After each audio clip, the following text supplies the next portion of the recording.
Dynasty is yeah. Dynasty is live. Yeah. Dynasty is live. Get it back. Yeah. From the ground floor, yeah, we started with a vision. Blueprint in the smoke, guard pressure, all precision. Late nights, hard calls, every move had a reason. Built it brick by brick, now the whole room fever. Hope up been hit big, felt the love in the crowd. Hands in the air, yeah, they said it out loud. Every grin, every shout, we could feel it come down. From a sea to a wave, now we run this town. Hold up, you can hear it in the brass. Cut sharp, cut clean. Every step got a stamp, every bar got steam. We've been moving too fast for the old out team. Now the name hit the room like a loud wire beam. Now the dynasty is live. Now the dynasty is live. Welcome back to Brick Dynasty Live. So I talk regularly on this show about how the purpose of this show is to introduce people to other members of the AFOL community they wouldn't normally meet in their circles. Well, tonight's guest is somebody that I hadn't seen in any of my circles until I had the pleasure of meeting her at Brick World Chicago. And my God, I am still buzzing from your energy at Brick World. It was such a pleasure to meet you. So welcome, Maddie, aka 4TheLoveOfBrickz. It's so good to have you here. Thank you for joining me. Thank you. Feeling honored. It was a pleasure meeting you. That was very it was so energetic. This was my second time going to Brick World, and it was different this time from the first. The first time, you're just overwhelmed, especially if you don't know. Mm-hmm. You don't know. And being there, there's so much to take in, so many people that you've been talking to. For me, I've been talking to them for years. Like, that was my first time seeing Annabelle in person. They go, why not? Why not Bricks? And and Bobby with his impressions, and Jay and everybody. And so this time around, I did not get to see a lot of the builds that were there, but I got to see so many of my friends that I missed for 2 years. It was like going to summer camp and you didn't want to know nothing outside of that universe. It was like we were in our own little multiverse. It's such an amazing feeling. And you walk out of there like, oh no, now I got to go back to school. Yeah, it was like, no, don't come pick me up. I want to stay extra weeks, pay the money, extend my weeks. Yeah. But it was a bittersweet at the, I stayed till, did I stay till Monday? I think I stayed till Monday. I didn't want to go at that Sunday night, just the goodbyes and everything like that. It was like, man, you didn't want to go. This was that family member, like your favorite cousin that you're so happy to see them. And you had that the greatest summer ever. And you didn't want that to end because it only happened in 5 days. Yeah. Shortest 5 days of the year. Hello, Colton Moore, and hello, Rob Claxton. Rob Claxton, yeah. Hey, guys. Did you get to meet Rob Claxton at Brick World? I got to see by face. You know how many? Okay. I saw so many. Yeah. Fair enough. Yeah. Rob's a great guy. He had a couple awesome builds there, too. That's cool. Yep. Yeah, I missed a lot of them. There was a few I did, and I kept telling myself, you're going to do it. This time, you're going to get to walk around. I got down one full wall. And I was like, at least I did one full wall. And then in between, it was like wherever I caught stuff. And then, hey, Mati. And I was like, all right, cool. So it felt cool. I was with the cool kids. Yeah, it's real hard. We tried, I think it was Saturday night at like 11 o'clock. We tried walking through there. It's like, I'm going to take a picture of everything that's awesome now that, the place is empty. Everybody's kind of had their fill, whatever. I got maybe halfway, and like with nobody around, I still only made it about halfway, and then I don't remember what the hell happened, but somehow I got caught up in something. That was the end of it. No, it was a lot of fun. They had some magnificent builds in there, and this year I actually brought my numbers with me, so I was able to display as well. They put me in the back. They didn't put baby in the corner. They put baby in the back of the room, all the way to the back of the room. So, but you know, I had my numbers. They're about 10 inches high, about 7 inches wide, and they open up like little habitats, and they had little people inside of them. So that was my numeric village. That was my display. Okay. So you were out by the tiki bar. Yes. Yep. Okay. Yep. Because Tom and David I'm in their lug. We're in each other's lug. So we're lug mates. So that made it even more fun for me. And then right around the corner was Grumpy. So Rob was keeping Grumpy out of trouble. So it was like tag teaming. That's funny. Keeping Grumpy out of trouble. Yeah. I couldn't believe it during, I think, it was during World of Lights, where there's actually serving drinks at the tiki bar. Yeah. That was funny. I did not partake. Yeah. I did not. I did have some new, I did experience some beers that I would have not otherwise drank. So that was pretty cool. But this time around, it was just a lot of fun. And then we had the boat races. I didn't know about that. And I went over to check out the boat races. That was hilarious. I was like, Lego in water. Okay. But the way that they made their machinery to work, they were pretty cool. And then the go-karting. That I've never been so lost inside a track. It was like, which track are we looking at? Where are we at? So are we here? Are we there? Or where are they? How come we don't? And then we see little kids. I'm like, nope, that's not them. So it was that was an experience. So next time I will partake in the go-karting because I like go-karting. So cool. You can't tell who they are. Once they put those helmets on, it was like, you see any dreads? You see anything? Who's that? Who was Wade? Nothing. They just kept going.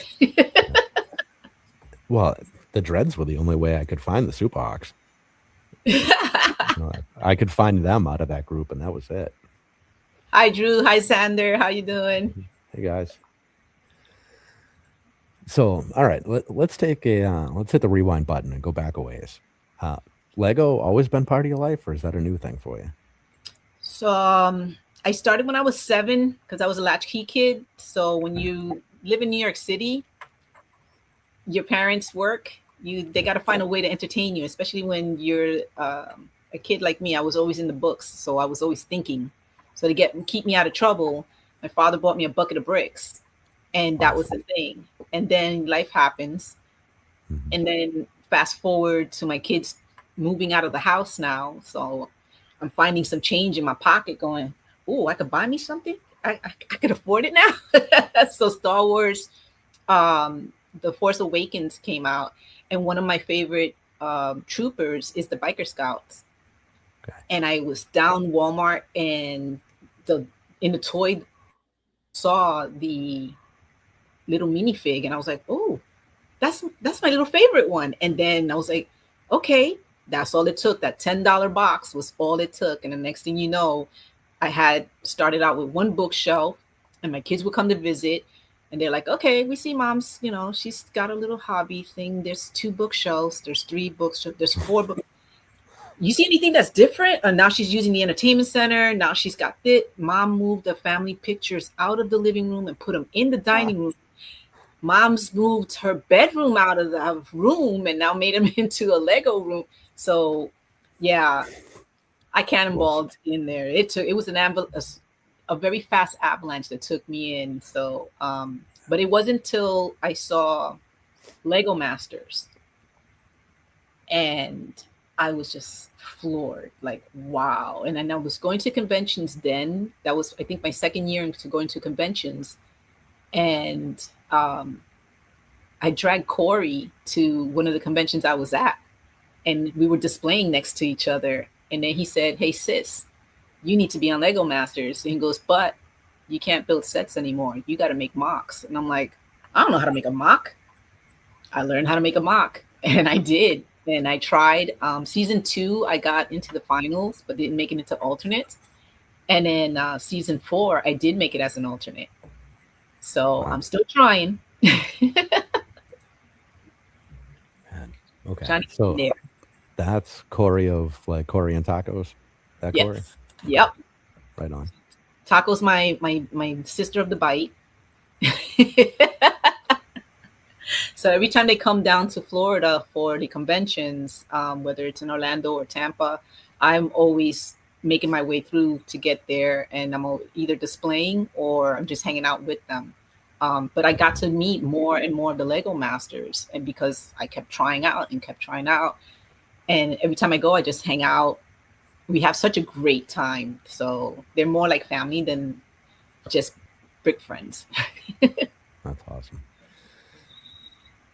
It's surprising how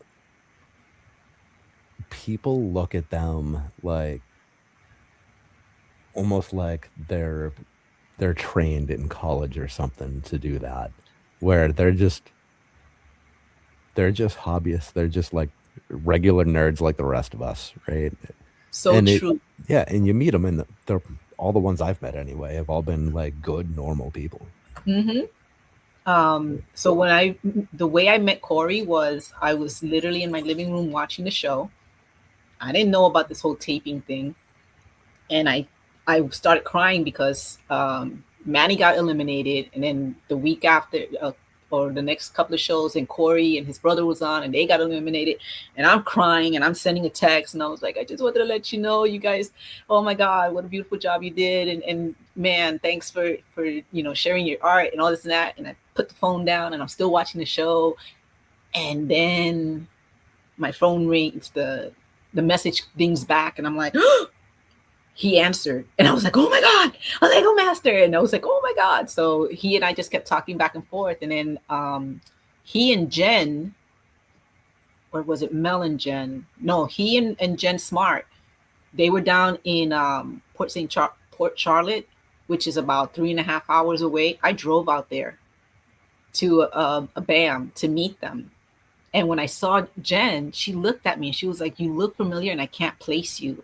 So I covered my face and she was like, oh, you're the mom and daughter act. You're the Puerto Ricans. You were supposed to be on the show. So I was like, so she was one of the teams that I was competing with in the finals. Oh, because the COVID? Yep. Yeah. Okay. That makes sense. Yeah. So she was just like, oh my God. So we spent the whole Saturday there and just had a great time. I got to know them and see them. She had her Care Bear. No, at that time she had Wonder Woman display as a mosaic, and I think the Jason Momoa one. And when I saw the Wonder Woman, I showed her a picture of me as Wonder Woman, and she was like, change the flesh color, here's a tile with my signature on it, we collaborated, it's yours, make it, display it, we got this. So I have that as one of my displays that I show at the shows. Cool.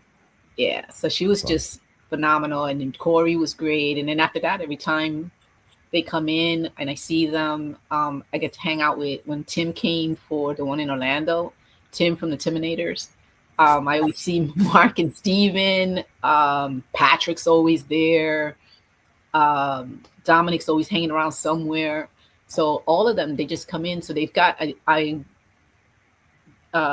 we become so familiar with each other. So it's like, regular people. And like you said, when they're on TV and they're doing that stuff, you're just like, oh my God, they have to have gone to Lego University to learn how to do this, because there's a thing called Lego math. Yeah. I look at my stuff when I do, and when I get compliments from Lego masters, it's like, wow, because they appreciate my art. My art is like totally off from what other people do. So when I go to some conventions, I'm like, I don't know how this is going to stand.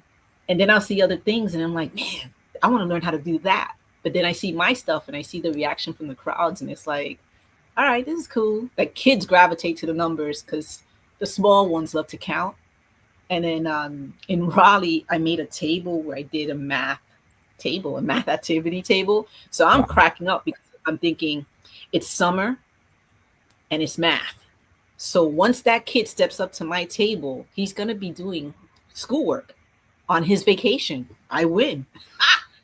I'm a teacher, is what I do. So as a math teacher, I had addition, subtraction, division, and multiplication, and I had flashcards. So the kids would stand up and I'm like, all right, you look like you. And I would guess really close to, it's like almost guessing your age and your weight. I was guessing their grade and I was getting them spot on. So I was like, all right, come here. answer. And then they're like, so it was like, come on, you got this, you got this. And then I was giving away little ducks I gave you a duck, I believe. No, we talked about them. Yeah, so I made the cheap ducks. Yep. Yeah, I made the ducks, and I was giving away little baby ducks as thank you for participating. So it was so much fun, and just watching the kids like and then the high schoolers it was like under pressure, and they were just like, I got this. How do I not know this? It's like 2 times 5. I'll get 10. That's it. It's 10. So they were like, there you go. So it was a lot of fun. That's cool. So how did they just answer, or did they have to answer in brick somehow? No, I had to, because when you've been to conventions, everything's happening so fast, and sometimes you get that line and people don't want to hold up. So I was just trying to engage with the crowd and just give them something to do. Usually my builds are looky, no touchy, because I get a little like cringy when I start seeing the little fingers coming through, and especially when they're adult fingers and they're ready to touch. I'm like, yo, can you make it? Because if you break it, I'm gonna be upset, So I made a table where I just had flashcards, and I would show them a math equation, and all they had to do was just answer it. It was simple stuff, but it was just the fun of it, and seeing the kids like really like showing it off, like, oh, I got this, and all right, if I had 3 kids, I'm like, you 1, 2, and 3. All right, 1, answer. 2, answer. 3, answer. And they're like, so it was getting them to compete with each other, but it was just to get them to engage, make math fun. I got a few offers to move to North Carolina so I could be a teacher there. It's like, no, I'm good. It's not too far of a move, right? No, and it is my gateway state, because that was the first state I've ever been to outside of New York City. So for me, it was like, that's where I first smelled fresh cut lawn. And I was like, whoa, what was that? So it's a different world. Yeah, it definitely was. So I enjoyed it. But I like what I'm doing right now. I got a good group at my school for teaching. They're fun. The kids now, they know Miss Stack, so it's like, you got Miss Stack? Ooh, what grade is she going to now? So, and I run the Lego club there at the school too, so I have fun with the kids there.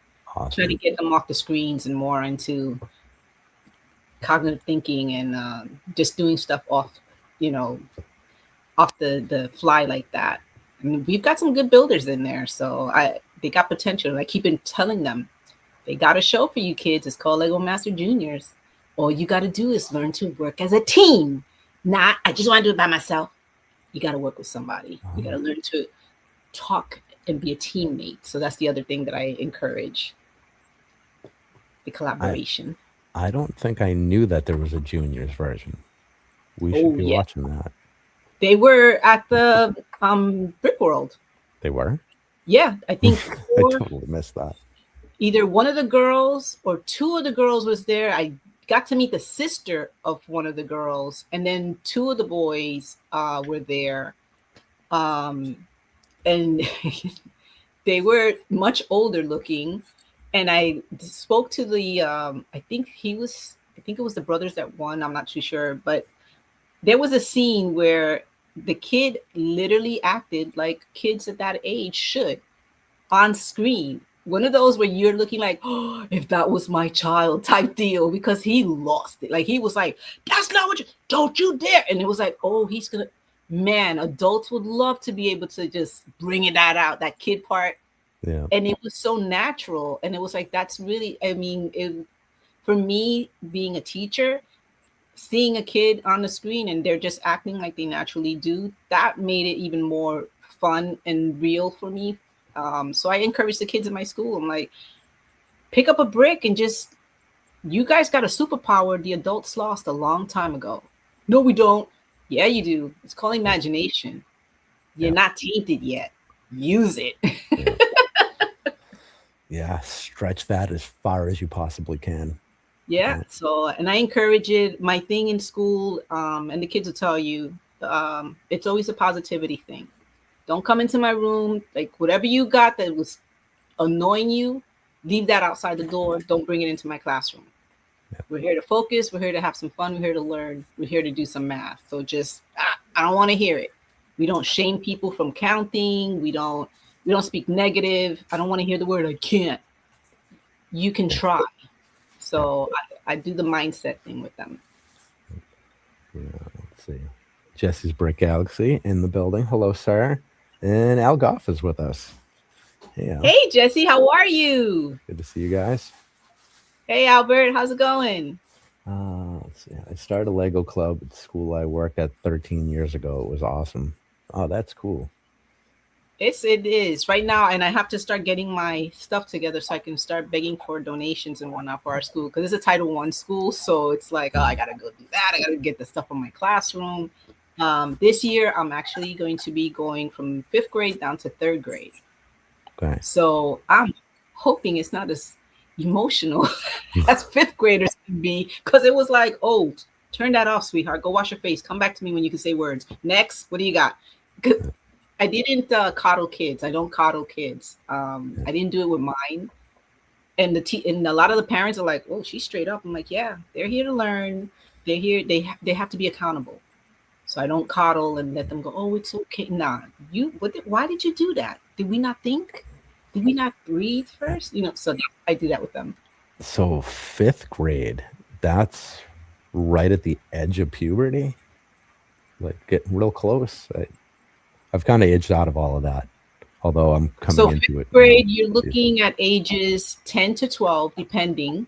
So you got the hormones. You're angry about something. You're not the cute one anymore because you always got that little sibling that's out beating you, or you the teased one from an older sibling. So you're in the middle somewhere. Okay. But I always treated them fairly, and I always heard them out. 2 of them could be in an argument. All right, go sit down over there. Talk to me. What happened? And then they'll tell me, all right, go wash your face. Go sit down. You, come. Let's go. Give me your version of it. All right, so this is what's going to happen. You're either going to talk to each other and fix this now, or we're going to make a little trip. Up to you. You let me know. I can't hear you. I'll tell the word sorry comes out, but you got to say it like you mean it, though. Don't just go, oh, sorry. Just, so the negotiations there, and just say you're sorry, get it over with. And then 5 minutes later, they're hanging out, and it's like, yeah, I knew that. So this way I don't have to write a report. We don't have to do the trip. Everything is fixed. Everybody's happy. I let the parents know, yeah, Timmy and Tommy over there, they weren't too happy about something. Boom, we took care of it. They're good. No hands. We're good. So that's a negotiation deals. Oh, yeah. Something to look forward to. What ages are yours? 9 and 4. Yeah. Yeah. So we're closing right in on it. Yeah. See, and for me, 3rd grade, I think it'll be the lower grade, the lowest I will go for, because it's hard with the little ones, because then you got to know all the Blue's Clues and all that. I can't. There's only so much. I don't do the anime, so I get kids. Miss Stack, you watch this anime? No, bro. Is it Star Wars?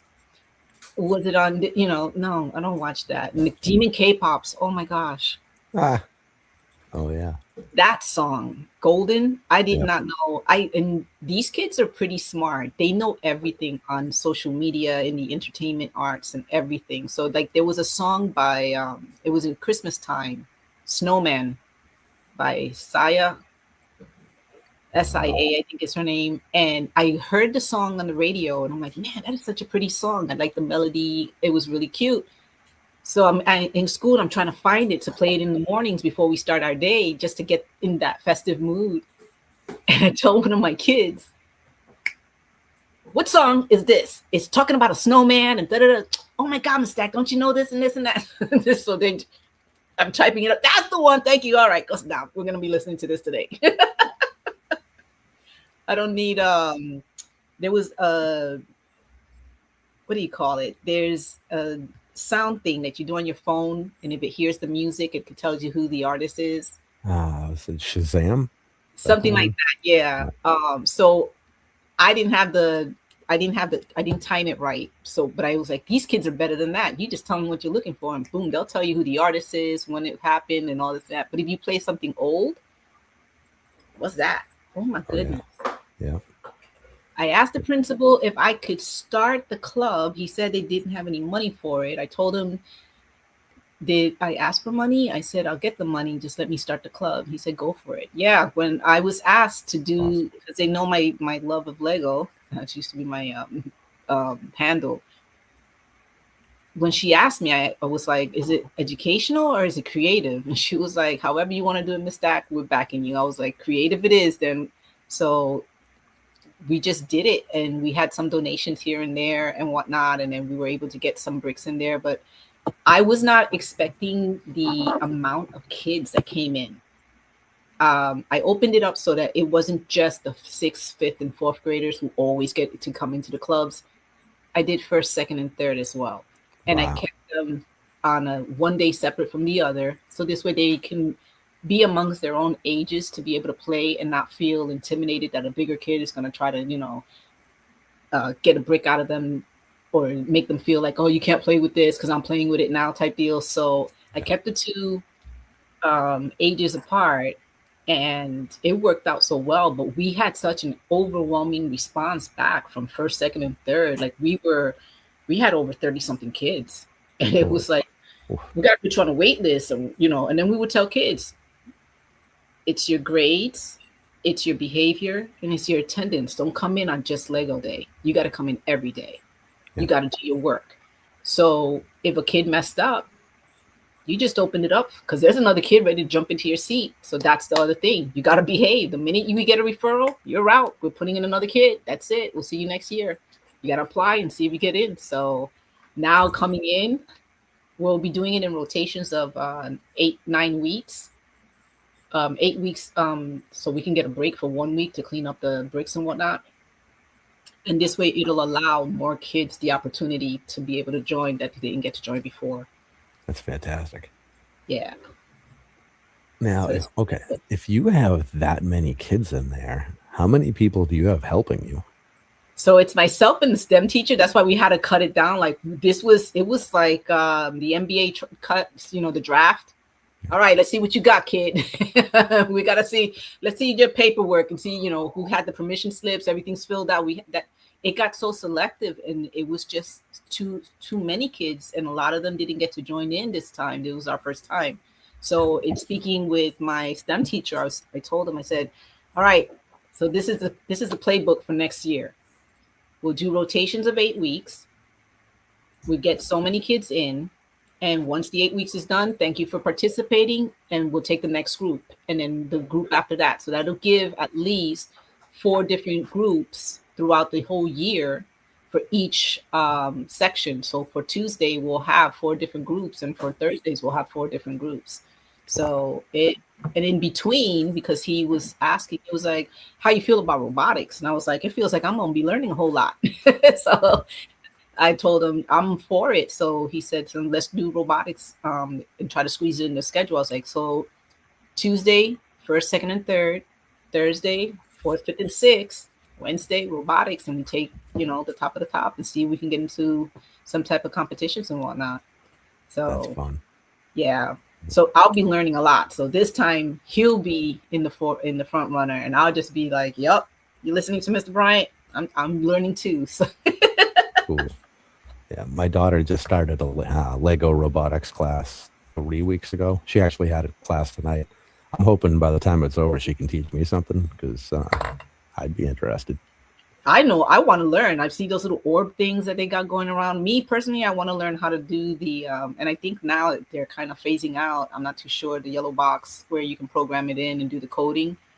So I'm working with the primes, the Lego Spike programs.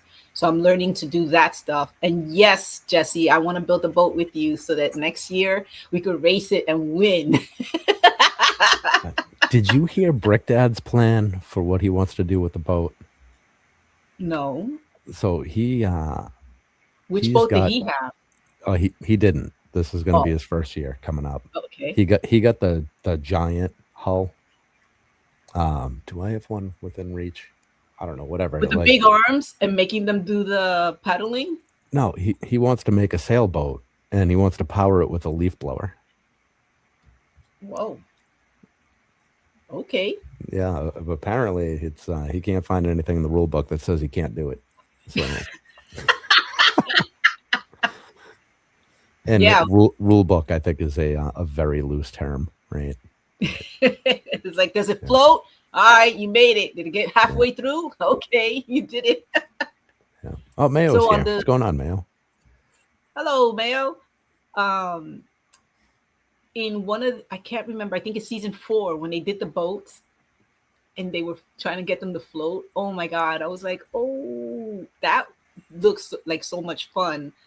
I've seen a lot of parts, and I have a couple where it's that solid hull that is not made out of brick.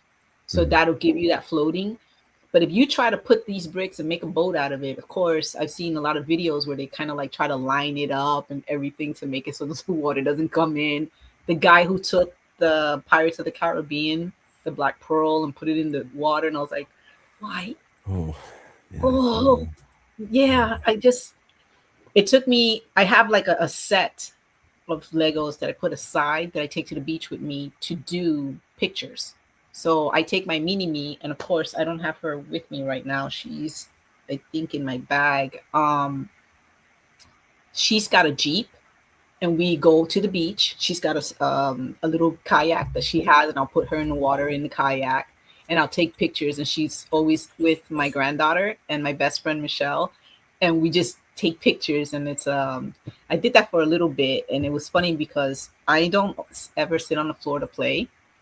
And we're at the beach, and I'm laying on the sand posing the way I want them to be so I can take their pictures. And my best friend goes, are you laying on on the sand? You are aware you're laying down on the ground there, right? I was like, shut up, I'm taking pictures. Big boat.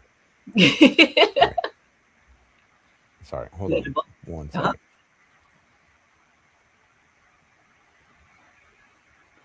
Yeah. Sorry, verbal typos here.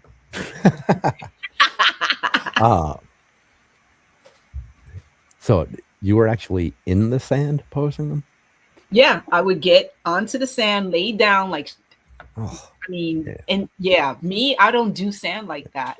Yeah. Oh, you, wow. This giant thing is what he's trying. Thank you, Tanya. Yeah, he's got one of Hi, these Tanya. monstrosities. No, I don't have that. I know I have smaller ones that got like the red bottoms. Leaf blower power boat. What? But yeah, that's gonna be interesting. I want to see what I'll work with Jesse and see what we can come up with for next year. That'd be pretty interesting. Yeah. I did something new for Sunday. I went to the zoo with my lug because I've been doing conventions back to back to back. So that's why I like June, because it's back to back to back, and then I can rest in July. But yes, this Sunday we had Lego Day at the Brevard Zoo here in Florida. And I brought Henrietta 2.0 and made her. But then I did something the night before, and it's the big gorilla. I've been watching these videos forever, and I've been wanting one so badly. And then I finally got to make my own big gorilla. So of course my OCD kicked in, and it's like, that's not enough. So I had to go ahead and make a bigger gorilla. So this guy, I want to say he's about 5, maybe 6 pounds. If you take, give or take. Yeah, but he's so beautiful. So now I'm really like, I want to make more. I want a bunch of little big gorillas all over the place. So my next one, I'm hoping I'll have it ready for a show in Tampa in August, and it'll be a bigger gorilla. But this time it'll be a Puerto Rican gorilla, because we're going to put the Puerto Rican flag on there. So yeah, these were fun to make. This is 8 times. For each brick here, there was 8 here. So, and they're not Duplo. So they were pretty cute. And they were a hit. And there's one lady, she screamed when she saw them, and she was like, big gorilla! And I was like, yes, that's exactly what I wanted you to do. So I'm hoping, and I tagged Alec from the Master Builder, Alec, from out in Arizona. I tagged them on the pictures I put of them because he inspired me. So I'm hoping that he sees them and even just gives a like on there. Be awesome, man. He's so good. I was actually watching videos with my daughter, his videos, my daughter tonight, and showing her his 4th of July stuff. Mm-hmm. And what was the other one we watched? There was something she got a kick out of. He was cooking something. I forget what it was. Oh, the guy that does the food and it breaks down and he does the ice and all that other stuff. Yeah. Oh man, I love that guy. Yeah. Oh, Looks and like temple. Yeah. yeah, it does. Big gorilla. Dun dun dun. One of my kids asked me, "Where are the eyes?" And I'm like, "We're not there yet. Just I'm trying to go with simplicity first. Yeah. Less is more." So later on, he'll have facial expressions, and then everybody will be like, "Okay, she kicked it up a notch." Yeah. I just want to get the hang in them. Put some googly eyes on it. Yeah. They're 85 bricks. I think he said it takes 85 bricks to make them. I didn't count. I just was trying to follow the instructions. I must have watched it like at least 25 times and then pause it. Like when it was hard to pause when you got stuff in your hand and you're like, okay, pause. All right, go. And then pause. No, go back. Okay, what was that? So once I did it those many times, I was able to get them. But they're just too adorable. Let's see. Oh, Liam popped in. Hey, Liam. And hey, Liam, how you doing? So do you build? Do I build? No. Not no? Yet. No, I have every excuse you could possibly come up with. It's basically what it boils down to. Yeah. It's all excuses at this point. I mean, God knows we have enough brick on hand, but we're almost too organized. I think it's become part of the problem. I've come up with some wild ideas to get myself going, and we might pull the trigger on something soon. Now, do you build at least the sets? Oh, yeah. So it's not that I don't build at all. It's just there's no mock building in my life. Oh, okay. Now that I've done, that I've learned, or I just do mocks, it's hard not to look at things with my Lego kaleidoscope eyes, because everything I look at is like, oh, and my kids are like, oh no, she's doing it again. Mom, focus, come back over here. And it's like, that could be so nice in Lego, and look at this building or do whatever. So I do have, here in our area in Central Florida, we have a very famous building called the Majesty Building, aka the I-4 eyesore. And this thing, like Godzilla himself would be like, nah, bro, I ain't stepping on that. I'd rather step on Legos than step on that building, because no, it's almost indestructible. And I pass it when I go to downtown Disney to the Lego store. And this one week, I just kept passing it and seeing it. And I'm in the car with my granddaughter, and I'm just like, Mamita, imagine if somebody, and she was like, no, grandma. And I was like, oh, it's happening. So I built it in 4 days. It was about 4.5 feet tall. Wow. It was massive. And then I started just like, every time I kept exhibiting it at a different convention, it had something new added to it. The lights. Now it's got the street, like the exit that you take to get off to go to this building. It's got a little corner spot where the food trucks hang out. Batman now is part of the scene. I added a King Kong to it because that's my New York spin on it. So it's just, everybody's like, where's the lady? I was like, oh, she's all the way at the top. She's waiting for him to get there. Puerto Ricans and my American trip. Ah, nice. Is that the Kiwi, Liam? Liam is from Tasmania. Yes, that's the Kiwi one. That's the one we met. Hey, Liam, how are you? Yeah. He got a duck.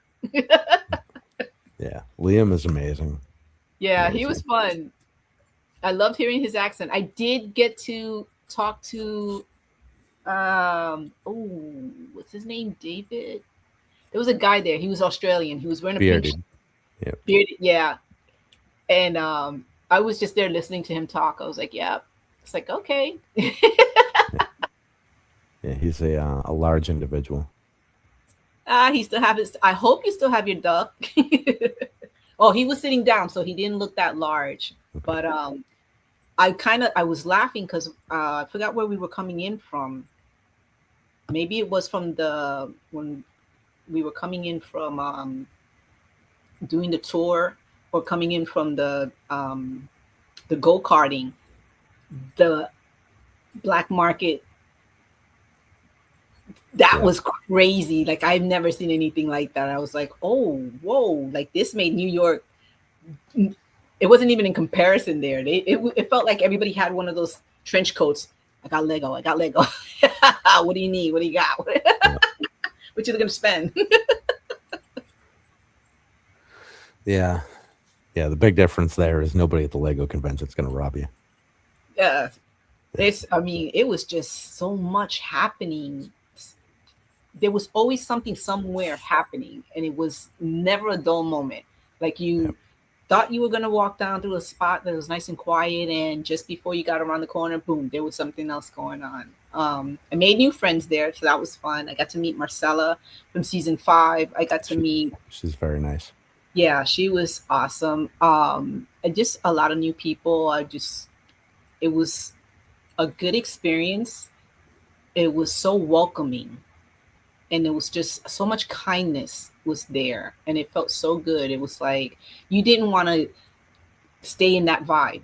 You didn't want to move away from that vibe. You wanted to stay in that vibe. It's like you didn't want to go outside. Like, I don't know if anybody in the outside bubble is going to get it. So, are you already planning to go back next year? Oh yeah. Yeah. Yeah, I was like, yes, that's the best part about having summers off, is you can start thinking about how and when. And this is Father's Day. It's all good. That's going to be my Father's Day gift to myself. Yeah. Yeah. Same. I figured it's my day, right? I see the kids the whole rest of the year. Yeah. I'll see them when I get home. They'll be there. They'll be like, Yeah. which bring me. It wasn't about you. This was about me. Yeah. Yep. That's exactly One of what my happened. first time I went to Disney, my daughter was playing on my birthday softball. And that day I sent her off to school in the morning. She's in high school. And I already knew my plan. I was going down to Disney because I don't know if they still do it, but that year, if it was your birthday, you got in for free. And I've never been. So here I am going to Disney for the first time, to Magic Kingdom, and I got myself this big crown hat that says "Happy Birthday, Princess" or something like that. And they give you your button. It's my birthday. I've never seen so many people with my birthday. And it was like, happy birthday to you. Happy birthday, happy birthday. So here I am now. I had to beat the clock because she had a softball game after school, and I had to get there. So they already started the game. I'm creeping into the bleachers, got my big crown hat on. I'm sitting there, and she looks and she's like, where did you go today? And why are you late? And I'm like, it's my birthday. She's like, no, Mom, I don't want to hear that. You went to Disney without me. And I was like, but it was my birthday. It was about me. You were supposed to take. No, this was about me. It was not about you. It was about me. So, best day ever. All of the girls on her team hit home runs. So we slaughtered the other team. It was so much fun. But yeah, when I was there at Disney, it was just, some people are not comfortable going places alone. Trust me, I was so comfortable because I did not have to. What did you want, sweetheart? No, you don't want to wait on. No, I'm getting on this line. I don't care how long it is. It's my birthday. I'm at Disney. That's all I kept saying. I'm here. This is for me. This is my birthday. So that's the type of fun. What did everyone spend on a room for the week? Too much money. A lot of bricks. Yeah, not me. Short money for me. We were in for 600 and change for 7 nights. That's not bad. No, we stay next door. Yeah, it was over at the Garden Inn, the Wyndham. Yep. I was there too. It was like $100 a night, a little under $100 a night. Yeah, we booked back in September. And oh no, I booked it in April, I think it was. Okay. March or April, I think I booked it, and I was able to get that rate, and I was like, heck yeah, I'm taking this, because I saw the 200 here, and the Regency no, the Renaissance, they had rooms of like 500 to 600 a night. I was like, what? I'm not staying in that room long enough. The party ain't coming up there. No, I mean it's the Wyndham. It's not a beautiful place by any means, but it's clean enough, right? And you're only there long enough to sleep, get up, and go back to the Rennie.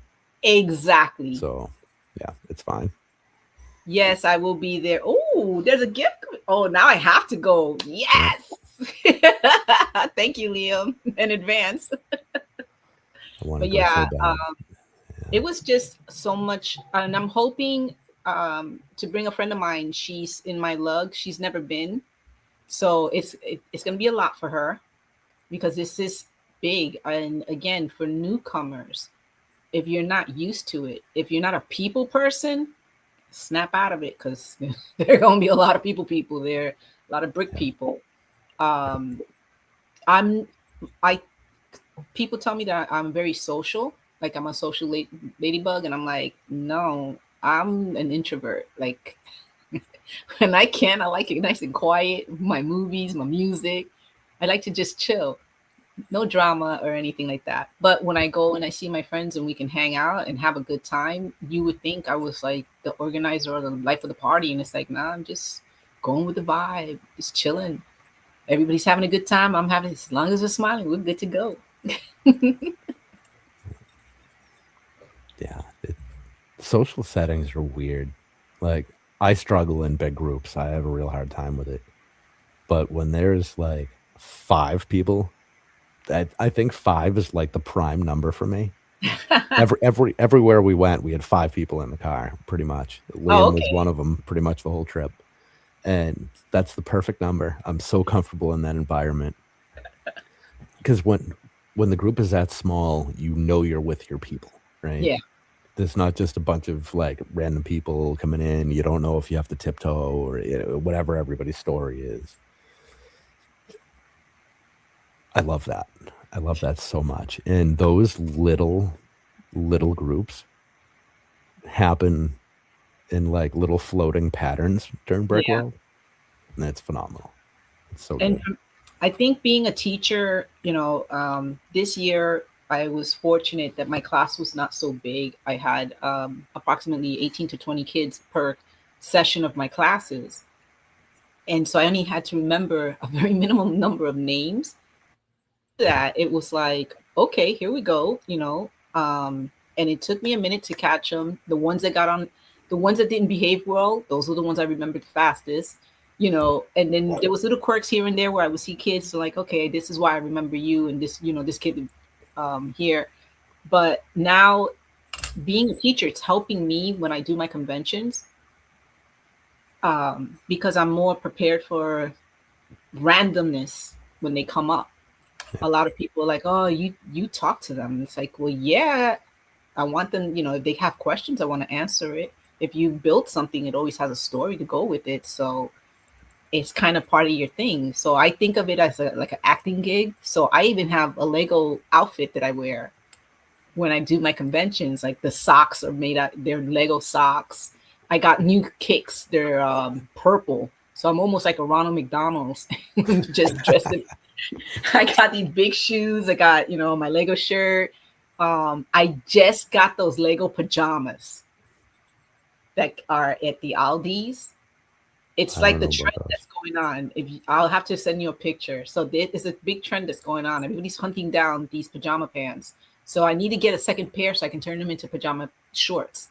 So, because I can wear those and not sweat my balls off when I'm over at the conventions.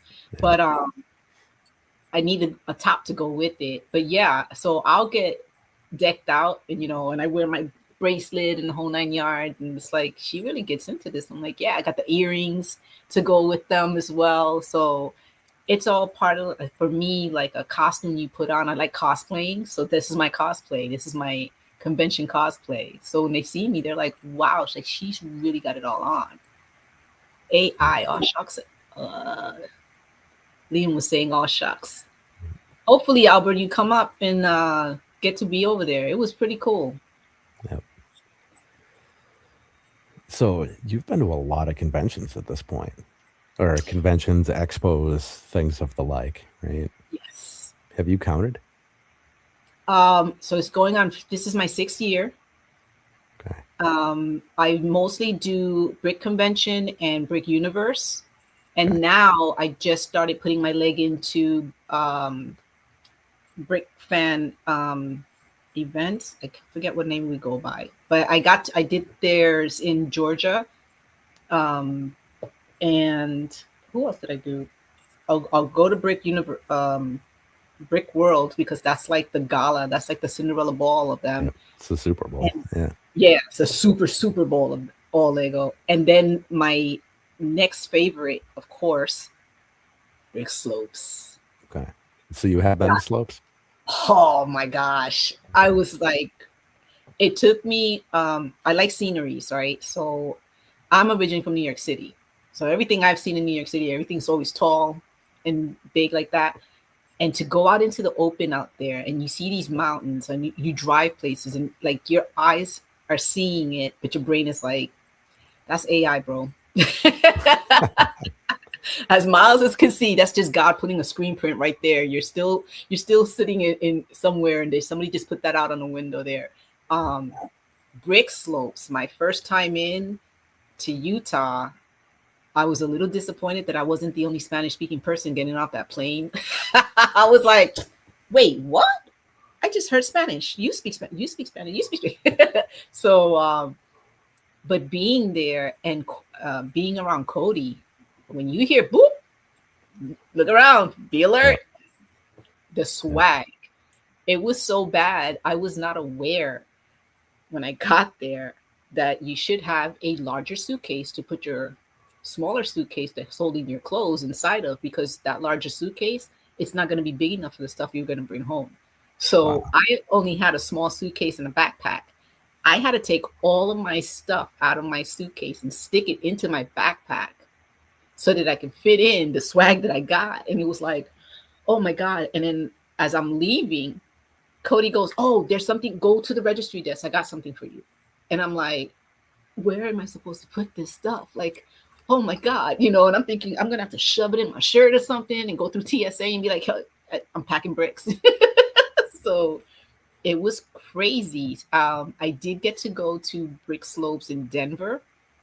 Okay. That was their first time there. It was, for me, my first time ever in Denver. That was my first time in Utah. So I like to travel, and these things, it was just like, wow. I did get to go, because there's other things to do besides just Lego. We went hiking. They have caves up there. And I went with Mel, and I went with Kaylee. And Kaylee was trying to tell Mel there's different stages of hikings, the caves that you go to. Mhm. 6 being the hardest, 1 being the easiest, where we should have been at, especially when you're in Florida at 0 level. Yep. Mel didn't hear that. Mel went for number 6. And Ooh. I thought I was going to have a heart attack, because I was like, what in the hell did I get myself into with this? Oh, And no. it was phenomenal. It was just to see nature the way it was, and to go into those caves on the way. I don't know what the caves did to me, but I felt like it was like Superman's cave, where you get that rejuvenation. Because on the way back, I was like, come on, people, keep up. Let's go. Let's go. And they were like, wasn't she dying on the way up? When I came back home, I had to take a stress test. And I told my doctor, my cardiologist, I said, hey, hold up, before you plug into anything. I just came from this mountain. Like, literally, I landed on Tuesday. Today is Thursday. He's like, in Utah? And I was like, yeah, it's like so many elevation, blah, blah. He was, how did you feel? I was like, it was a little struggle going up because I wasn't used to it. But they were telling me that you're supposed to feel these things because higher elevation, less oxygen, blah, blah, blah. But coming down, it was like, yeah, cake, I got this. And he was like, there's your stress test. You're done. He was like, if you're good, you're good. And I was like, all right, cool. So, but just, it was so pretty out there. And again, you're looking at the stuff, the Rockies and all this, and your eyes are looking at them, but your brain is like, nah, that can't be real. There's no, you have to kind of go and touch it, but it's so massive. It's like, So for me, it was very big eye opener in nature out into the West. So that was pretty cool. It's a whole different world over there. Oh yeah, very different. How these pioneers did it back in the day, God bless them, because I would have been like, we walked 5 steps. Now we're good. Yeah, because like way back, they didn't even know what was coming. Exactly. Yeah, crazy. But it was just the experience. Lego has done so much for me. It's very therapeutic. I love it. It makes me smile. It makes me happy. I'll see a set. I laugh now because if it's not family, it's friends. They'll be sending me messages. Did you see this? I saw this and I thought of you. And it's like, you're so cute. Yeah, I saw it. Did you see this guy? Yeah, that's old boy. I hang out. I send him a picture. They're like, yeah, of course you know that person. Did you know this one? No, I don't know. Yeah, I know this one. And that was a running joke at Brick World this year. I was there with a new friend of mine, and everywhere we went, people knew me.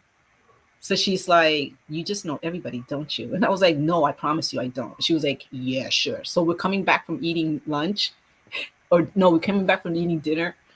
And as we pull in, um, I see Brian is out there waiting for his Uber Eats.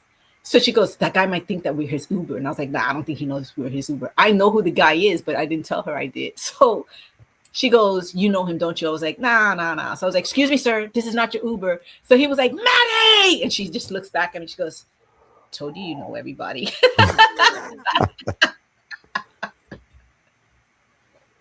So it was funny. Yeah, it's a big part of the mental health. That little plastic brick, I don't think the founder understood what he did for humanity with that one simple toy, that interlocking system, and how it literally keeps a person together. It's not just the creation you're making, it's the way it keeps you from snapping. Like I tell my kids at school, you lucky. I know we can't Lego in jail, so I'm still smiling and I'm still your teacher.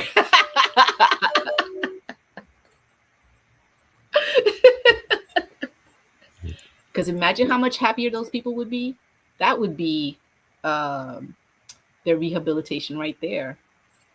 I ain't trying to say we need to put them in the system. We need them outside. But yeah, that little brick, it does wonders once you start playing around with it and you make whatever it is you're making. You get to be the kid again. That's the best part about it.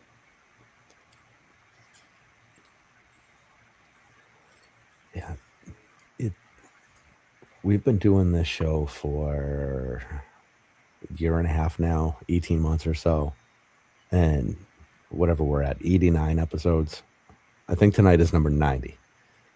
And I think almost every single show, the word therapeutic or something along those lines comes up. It's like universal how it somehow touches everybody that way. Yeah, it's a universal language once you see that brick, and it's such a icebreaker. When I do the Lego clubs at school and I see the kids that normally would not talk to, like most of them will try to join up as a pair because they're in the same class or whatever, but I mix them up. I'll start taking roll call and I'll start saying, okay, I call your name, I'm going to give you your table number, and that's where you're sitting. Who can I sit with? When I call your name, I'm going to give you your table number, and that's who you're working with. Yes, ma'am. Okay, so boom, boom, boom, boom, boom. So they're sitting with different kids. I'm trying to break up that whole clicky thing. Yeah. With the kids, they only hang out with these kids and not those kids. No, I need you to be able to see your neighbor. I need you to be able to see your classmate outside of these walls. Do you ever see this kid outside? Say hi to the kid. Let them see you, you see them. It'll make it a nicer place. They'll back you up as you will back them up. So they're learning. Here you go. What's going on, Aunt? Good to see you. What kind of YouTube channel does she have? You don't have any content on your YouTube channel, do you? I have a YouTube. I I think it's either Brick Create or For the Love of Bricks, but I haven't done anything. I'm still learning all of this media stuff. I'm always on Instagram and Facebook, and disclaimer, I put a lot of stuff on there. Like I can put stuff from positivity, because I'm always encouraging people, to stuff that I think, whoa, did she put that on there? Oh snap. It's for entertainment purposes for me. If I see something and it made me laugh, I don't care how off it is, I'm gonna put it out there because it was funny. I mean, once upon a time, Red Fox, Richard Pryor, Eddie Murphy, I grew up on that. That's my humor. Archie Bunker. So it's like, ooh, I can't believe they said that. So my humor is everywhere. My content is everywhere. I'm learning how to do the content thing. I've done a couple of videos when I had my business. I had a little shop where you could come in for 90 minutes and be a kid and build and make something. And whether you finished it or not, you still got to take that home with you as a souvenir. So, and it didn't matter how old you were, what gender you were, what religion.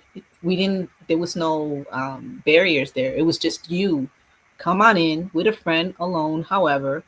I'm praying on that, that I could come back as a pop-up, do kids parties and stuff. I enjoyed it. We did birthday parties and the kids were like, Mom, you're playing with the ones that I was using. And the parents are like, you moved, so oh well, you shouldn't have gotten up. So I always try to I always tell people, I try to make a connection one brick at a time. You want the community to get together. It was nice to see the weekend dads or the weekend moms coming in with their kid to see it and have that moment. And you could see it in the kid's face. Like, you're not on your phone. You're working with me on the bricks and whatnot. Yeah. My father's 90 years old. And when I'm building a set, he'll be busy doing something. And all of a sudden, hey, Pop, what's going on? He'll start taking my pieces and organizing them. I was like, oh, okay. And then he'll tell me, you tell me what you need, I'll give it to you. And I'm like, okay, Pop, it's going to take a little longer now. But I keep him going. So it's an ageless toy. It's an ageless equipment that can just put generations together. I used to sit with my granddaughter on weekends. We lock ourselves in. Movie, food, Lego. Everything all in one shot. We couldn't care what was going on in the world. And this is what we would do all weekend long. It's just, Grandma, it's time for dinner. I know. It's time for lunch. I know. It's time for breakfast. Okay. And we would with the bricks. And, it was our connection together. So that part was pretty cool. For these classes you do, how do you get the brick for that? I beg. Literally, I always go around. I'm like, anybody's got donations, I take them. I appreciate it. A lot of my bricks, personally, I've gotten as donations from my community where I live at. The kids don't want them anymore, and the parents are like, you know what? Miss Maddie will make something out of it. We'll give them to her. She can use them, and she does her art thing that she does the shows with and whatnot, and she's always showing it on Facebook and whatnot. But at the school, I had a donor's choice. I'm going to be making another one asking for bricks and whatnot. And then I'll put the links up on Instagram and Facebook. And hopefully this year we'll actually get enough donations to make it work. So, but I want the kids to have a good time. I told my principal, it's not that I'm bougie.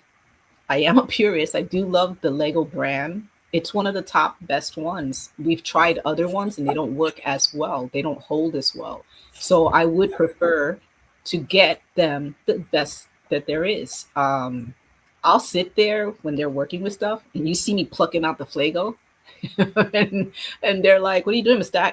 If it's not the right brick, it's not going to go. So that, I want you guys to have top quality stuff. So the Flagos we give like to the aftercare, the kids that are not in the club. So that way they have something to do. But for ours, I will go on whatever social media I have and I'll say it. Hey, can we help my kids out? They want to be able to build. I haven't posted pictures of the kids. I did see, I think it was Corey. He put smiley faces on the kids' faces. So I think I'm going to end up editing a lot of my pictures and doing the smiley faces so that I can show how the kids are in class and the stuff that they make. So that way I'm protecting them. Yes, Lego Purist for life. It's so true. It's worth it. I mean, it's just the quality. And when you're working with kids and you already know they're coming in, it's a Title I school, so it's not that easy for them to get things. This is the third school I've worked at, and this is the second school where I've introduced Lego, where 80% of the kids never touched a brick until I actually put one in their hand. Wow. Because it was not in their demographic. It was the toys for the rich kids. So, or the girls would be like, oh, the boys play with those. I'm like, what? Do I look like a boy? You know what I be building? This is the stuff I do, So I'm trying to encourage more girls because they're our future engineers. Yeah. I don't understand the Lego is a boy's toy thing. I truly don't understand it. What is it about Lego that points to it being a male-dominated thing? Construction. I guess. My mom was a construction worker when I was in high school. Okay. Yeah. So I learned a lot of my carpentry work from her and my dad. So I do tile. I lay tile. I do drywall. I do a lot of stuff. So, and I do my own oil changes on the car if I could when I have time. But it's not just a boy's toy, and it's not just a boy's world. There's so many things we do. Being a chef used to be just male dominant. Yep.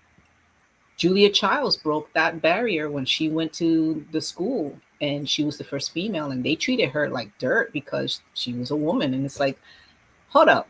So we could birth the kids, or we could cook for them at home. But God forbid if we go outside into the social mediums and then try to do it and then it's not acceptable. I don't get it. So yeah, it makes no sense.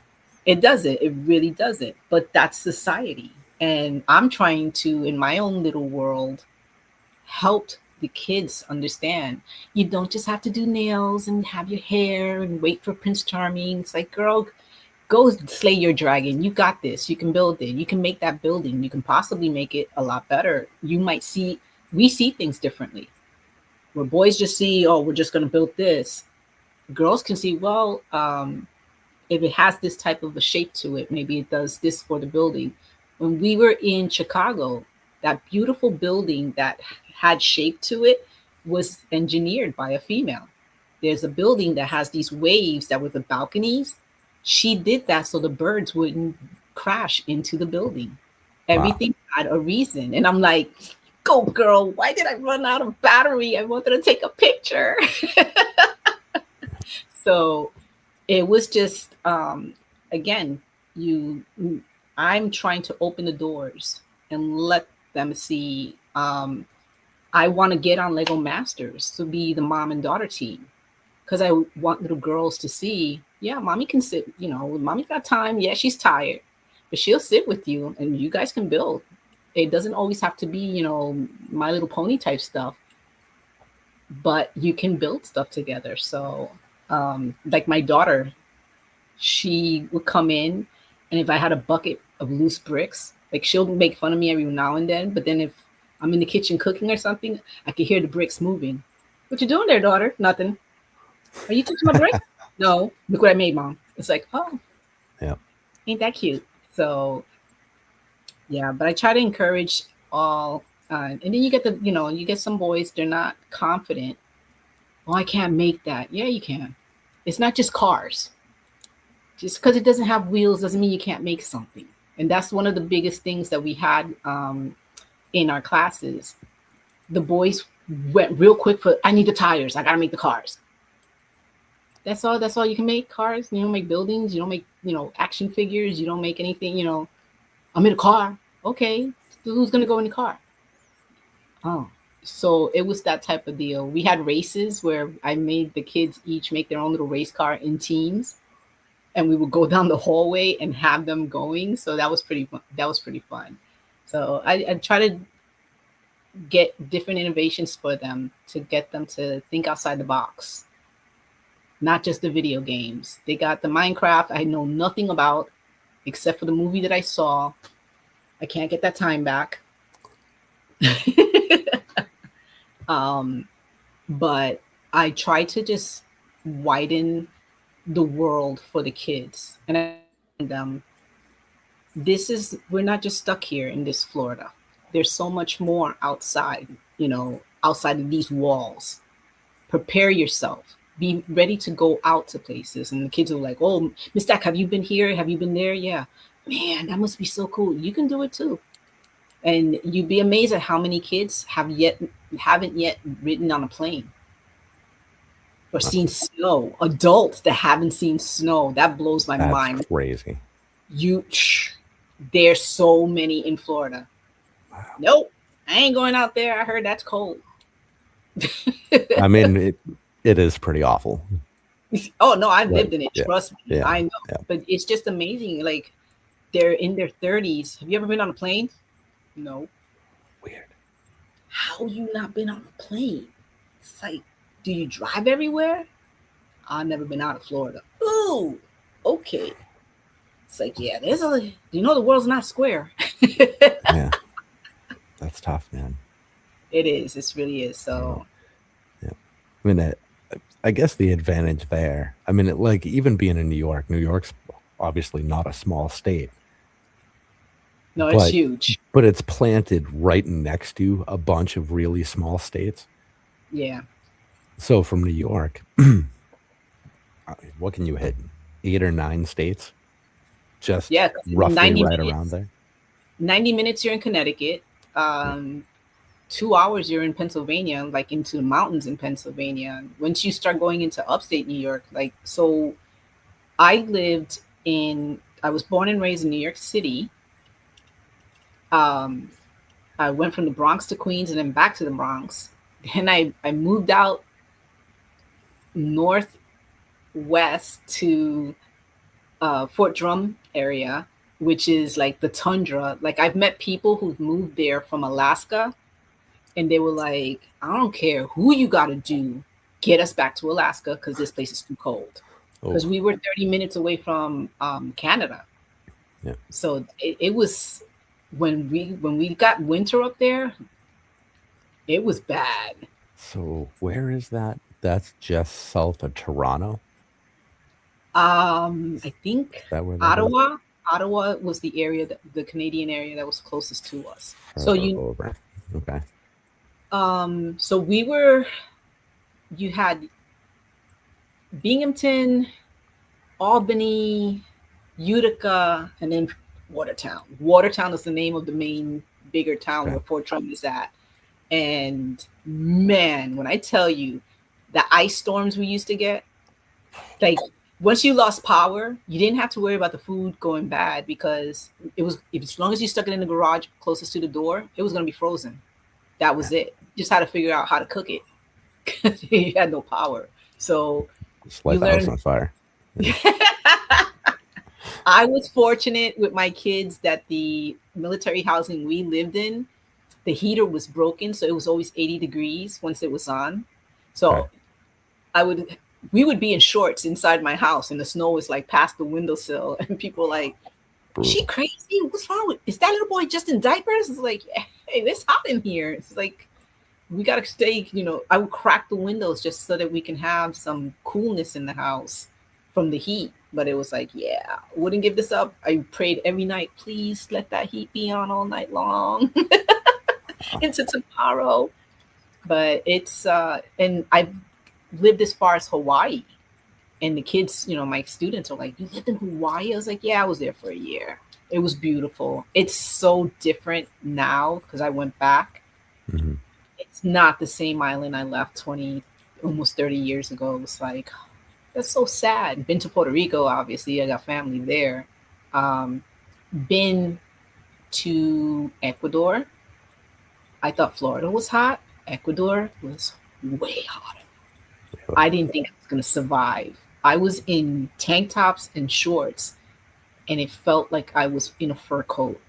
because it was Oh, so hot. It was crazy. Um, but it's a beautiful country. And they have the indigenous people, the art that they have there. Like now I got to go back because I was told that the highway that has this monkey in the middle of the highway made out of palm tree, now they have other animals, and it's like, oh man, now I got to go back just to see that. My favorite or my fun place that I did get to go to was Costa Rica. cool. That's beautiful there. It's so mellow. The people are just so nice. I went into the country area, not the city. Um, it's like Puerto Rico, um, just the same thing. The food, oh, the food was amazing. That's I'm a foodie, so wherever I go, it's gotta have good food. That's the best part of travel.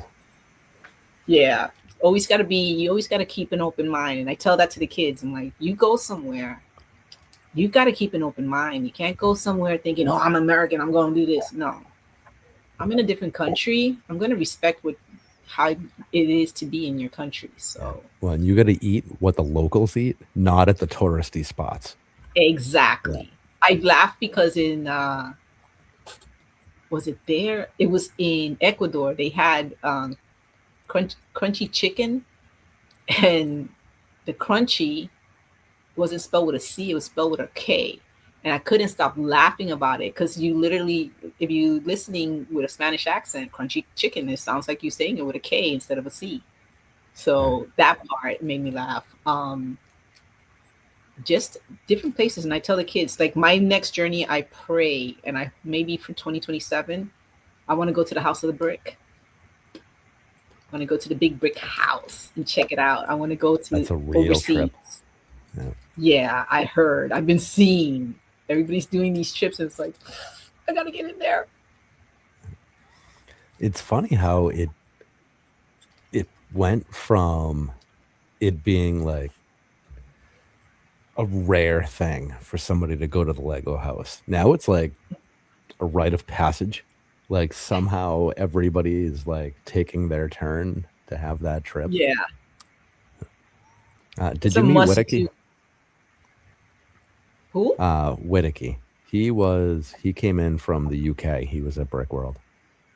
I gotta see what he looks like. Did he build anything? No, he didn't have a build. He was just the wandering Brit. But Did he have an nice accent? guy. I don't know.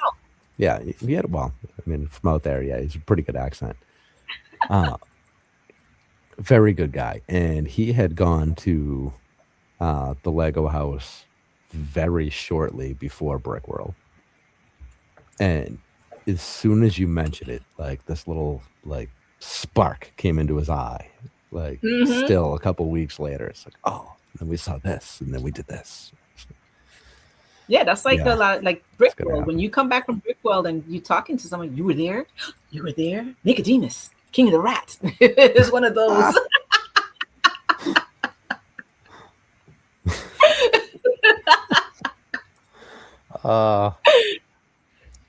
Yep. For those of you that don't know, that was a reference to The Secret of Nim, very old movie back in the 80s, 90s. So, Yep. So it's funny because that's a reference for a certain generation. And during one of our car trips, we were going to breakfast or something. That movie actually came up in conversation. It's like, this is how you know there aren't any younger folk around. Just kind of a lost reference. Actually, Smokey, who was with us, is a lot younger, and they had no real idea. But, no, and it's funny when you mention stuff and they just look at you and you're like, ah, I get it. Yeah. You had to be there. Yeah, because the conversation from Secret of Nim always seems to wiggle its way over to the Dark Crystal, and then Yes. from there. Yeah. Oh my gosh, that was in that time those puppets Scary. they were scary. the rats, they had that radish looking face and that crinkled nose and whatnot, but it was so cool. And then you had the puppets that kind of looked like descendants from Janice from the Muppet Show, like, hey, you know. Yeah, that Um, hippie vibe. Yeah. yeah. Somebody I was just talking to, we were talking about at the convention, Morgan Freeman. Um, his voice, how articulate he speaks. And I had made mention, that's how I learned English. Electric Company. Between him and Rita Monero, they were the silhouette shadows, and they would release the first part of the word and then the second part and connect it. And that was how they did the phonics part. So I learned a lot. I love to meet Morgan Freeman and Rita and just be like, thank you so much, gracias, because you taught me English, the proper English, so that I didn't sound like I didn't know what I was talking about. And a lot of people are like, wait, you didn't know how to speak English? I was like, I had to learn it. So I spoke Spanish at home. So I tortured my teachers, spoke to them in Spanish at school. Wow. But yeah, so my numbers for my numeric village, the song 1, 2, 3, 4, 5, remember that one? Oh yeah. That was the earworm that was in my head for 2 months while I was building those bricks. I was like, oh my God, if I hear that song one more time. But every time it was like 1, 2, 3, 4, 5. Yeah. And Death by 1,000 Sesames. But I'm so grateful for PBS. I mean, they were the ones with that creativity. You saw the world differently through the Muppets. And to me, they were so real. And now when I see shows like behind the scenes and you see the people holding them up and so like, oh my God, that would have like totally mortified me seeing that. Less was more. Seeing the characters look like they're real, that was such a big thing. And learning from them, the words. So the teaching part, when I'm teaching kids, I'm trying to make it so when I use my bricks, they engage, they feel like, hey, she gets what I'm trying to learn, or she's speaking my language and she's making it so that I can remember things. I'll do corny stuff in my math classes just to make them remember things. Like when we're doing multiplication, if they're doing something times by 10, if it's got zeros in it, I tell them drop it like it's hot, put that zero down and just focus on the numbers. You're just adding zeros, you know. And they're like, oh, when they're dividing, or if they have fractions, or they're doing decimals, I'll be like, when you're moving that decimal to the left, you know, and think of Beyonce, and they're just, and you see them taking their test and like, to the left. So I'm like, yeah, somebody's remembering something.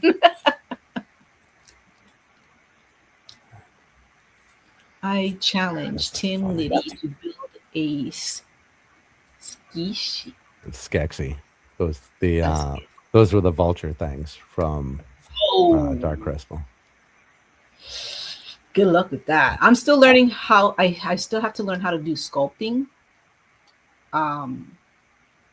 My best so far is just doing this by putting it together, but to try to piece the pieces to make them look like they do. Like Henrietta, when I was making her in the beginning, she was supposed to have been an egg. She was shaped in a form where she was going to look like an egg. And as I kept adding more bricks, she turned into a chicken. So it was like, what? So, and it worked out because that's what she turned out to be. She was a goofy one. I'm trying to find her picture, a really good one I can put on the screen for you. For my Henrietta, her debut. So this was Henrietta. Let's see if it'll show you.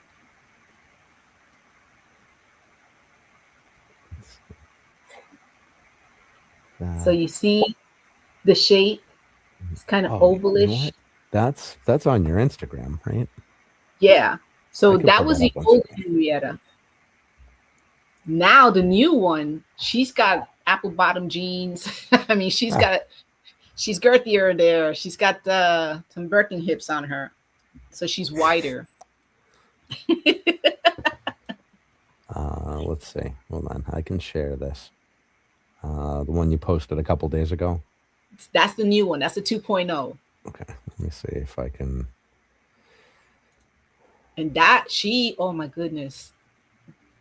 What? To put that together, it was like hands don't fail me now, because she was not as easy, and I wanted to kind of give her a little different look and work with what I had for bricks and make her to be more stable and not so delicate, so that when it was time to pack her up, she did not have that mishap that happened in our last convention, that she did not make it home. It was sad. It was like no brick left behind. Yeah, she was left in a bag. So that's Henrietta 2.0, and she's perched there. She actually has a light now, so she gets lit.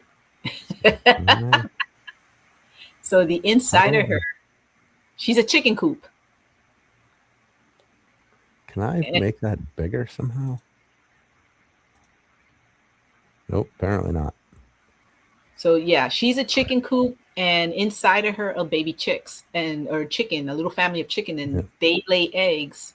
And she's part of my first part of the year series. So I have like something for January, February, March, April, for the holidays. And Henrietta starts it off with laying the eggs, and then they go into a cake where the carrots are at, where the bunnies are at, and the bunnies color That's the cool. eggs. Yeah. So, and people love hearing the story. A lot of my stuff, they're all connected. They all have a story to it. That's why it's hard for me to even think about taking them apart and, oh, that was the end of it. It's like, no, I keep them, and they're a big part of me. Um, they have a storyline, and it keeps going as I keep making. So now I have ideas for May and June. I just haven't put them together yet, because literally this is my first month home where I'm trying to rest, and it's not happening. There we go. It's a good close up of the face. I love that. Yeah, that's her. Clack, clack. Yeah. So I usually send out a good morning text, and the day after she was created and I finished her, I went ahead and everybody that I said good morning to, they're like, what's with the chicken head? Are you trying to give us a message? Like, what the heck is that? I was like, that's Henrietta 2.0. Yeah. I love that the facial expression can work for several different emotions. So the Yeah. text you put with it could completely alter your perception of it. Oh, That's cool. definitely. And her head turns. So her head turns. So 2.0 has lights.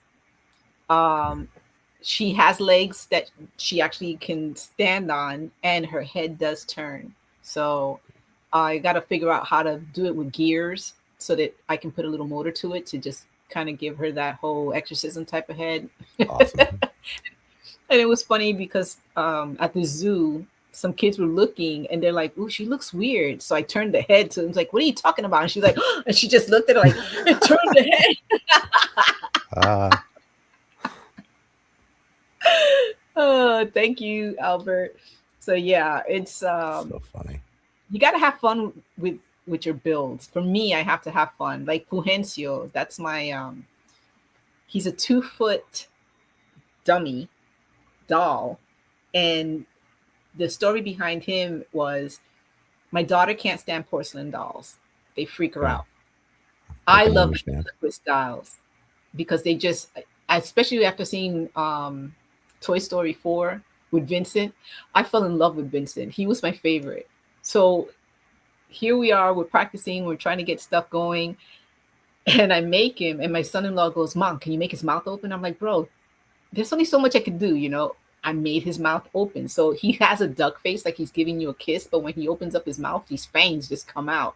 So people are like, "Oh my God." So it's kind of like the shock factor, but his head turns all the way and his arms move. And my daughter's like, "Why, Mom?" Because I'll put him in the living room on my entertainment center. So like you're looking at the TV and he's looking at you watching the TV. So she's So like, funny. you put him away. It's like, no, Fulgencio needs to chill, you know, he's there. So now my next step is to make either a female or another little Puhencio, but I want him to be more mobile and also to make his legs move.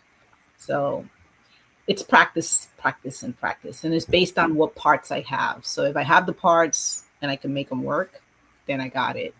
But yeah, I have fun with a lot of the builds I make. I like that wow factor. Like, oh, it does that. It's like, I know. It's like an accident you can't stop looking at.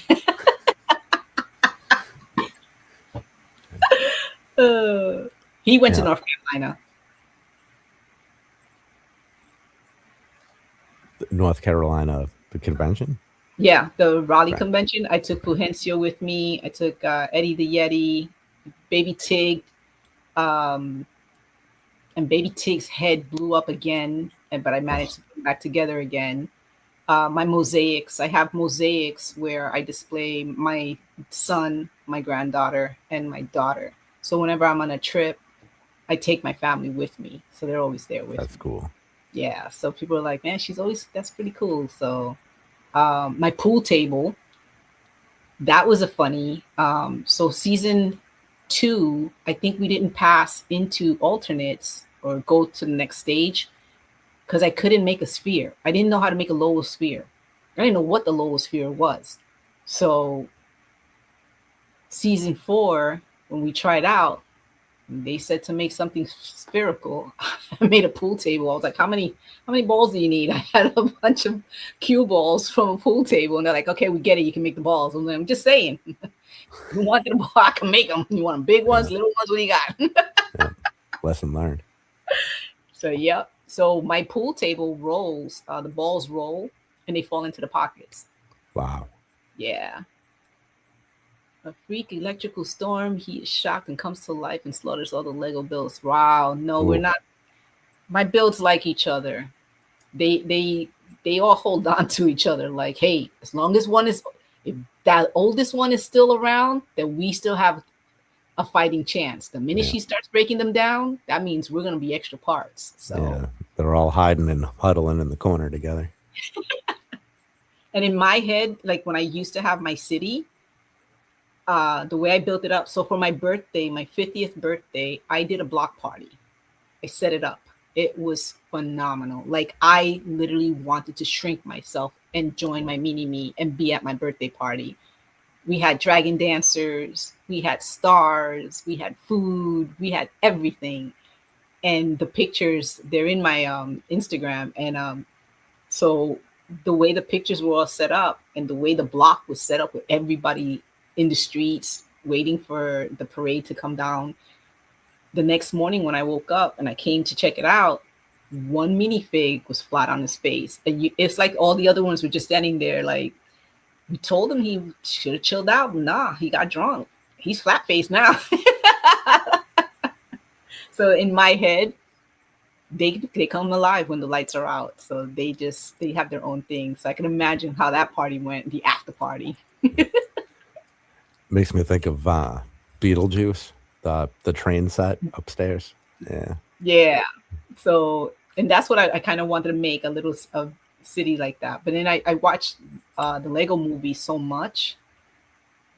It's just so I love the way that they just made that animation, the way that they did it. It's like you can really see it happening. So when I look at my minifigs, I'm like, I know you could do it. You just don't want me to see it. It's a Toy Story thing. I get you.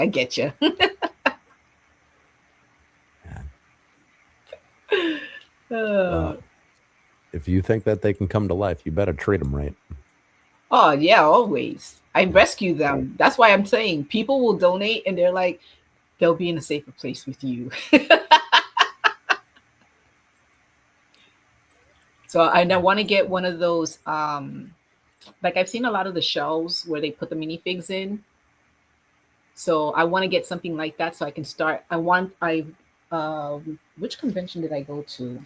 I think when we were in Orlando, I got a book, the 300 minifig book, the history of them. And it's a really cool book. And it shows you the story behind the minifigs. So I'm trying to see if I have them so I can start making sure that I can start collecting my minifigs because I want to actually display them that way. I did fall down the rabbit hole with the brickheads. They got me. Oh man, At first, I was that's like, nah, trouble. I ain't touching them. And then Princess Leia, that was the one that got me. The Stormtrooper and the Princess Leia. And after that, it was like, nah, I gotta get this one. Now I got. What do you mean it's retired? I gotta find it. Now I'm on a hunt. So Well, I now have well over 30. I think they broke 200. Wow. Nah, Yeah. I haven't even reached into those. But like now Fortnite, and I don't know anything about Fortnite either, so I gotta get on that bandwagon too. But I love the way their kooky builds are. And I got the banana peel with the skeleton. Peely, I think they. Oh yeah, Peely. Yep. Oh, I want that. Oh my gosh. When I saw his, I was like, oh, I need this one. And I think I have him as a brickhead. But I'm trying to just collect so that I can have my brickheads. I got Princess Amidala, the Star Wars collection. Mm-hmm. But now I still got to get Luke Skywalker, Ben. So there was, I think, I just saw them this year come out earlier this year. Then Stranger Things. It's like, oh, it's like I need a cash cow to keep up with it. Did you? So Ben Z Cerberus had Peely Bone driving a tank, but the tank was in the shape of a rhinoceros. Did you see that build at Brick World? No, I'm telling you, I missed. There was a few things I got to see. I got to see that ginormous arcade the guy made. Mm-hmm. It was a 4-player. I think it was a Ninja Turtles or Street Fighter or something. In the very corner, they had a bunch of video game type, arcade type builds as well. When you walked in and you went straight to your left and went starting down number 1, going upwards, I got to see a few there. There was just so much to look at. They had the minifig, the macro fig, the like the ones that, like the Star Wars one. It was the Stormtrooper inside the hot tub. Yep. So they got a duck from me and they were like, "Ooh, can you put the duck in the water?" And I was like, "Oh my God, yes, I can." Thank you. So I love Stormy because he is just so adorable and he's just chilling there. And I'm like, that was just too cute. So they just had so many phenomenal builds there. It was just so much to take in. Like I'll look at the pictures and I'll zoom in and try to see what was behind the other one. I took more pictures this year, I think, than I did the first year, but I didn't see as many of the displays as I did the first year. So, but next year I'm going to try to do my time management so I can see and go. I got to get comfortable sneakers or get me a wheelchair or something because, oh my God, the walking. A lot of walking. Yeah. I did over 17,000 steps in one day just being in the home. And that's like almost 6 miles, 8 miles. I was like, good thing I didn't look at this thing before I got, before I got halfway through the day. Yeah, I think all of our builds do come to life. It's fun to think about it, but not in the Five Nights at Freddy type of way. Ooh, I actually really enjoyed those movies. You know what? It did not get me. When I saw it, I text my granddaughter. I was like, "Well, Grandma can't get those 2 hours back," and she was busting out laughing. She goes, "What you watch now, Grandma?" I was like, "Five Nights at Freddy." She goes, "Yeah, I didn't think you were gonna like it." I was like, "Yeah, it didn't do it." And I love movies, and I like gory stuff. What was I just watching that made me jump a couple of times? Passenger. Was it Passenger? I think it's that one. Yeah. 3 times I was like, "Oh, you got me." All right, I'll have to look for that one. Yeah, not the one with there's because they don't really get creative with the titles anymore, so they like recycle these Yeah. patterns. So it's like, yo, Jaws, yeah, you know, the one about the can opener. It's like, what? No, I'm talking about the shark.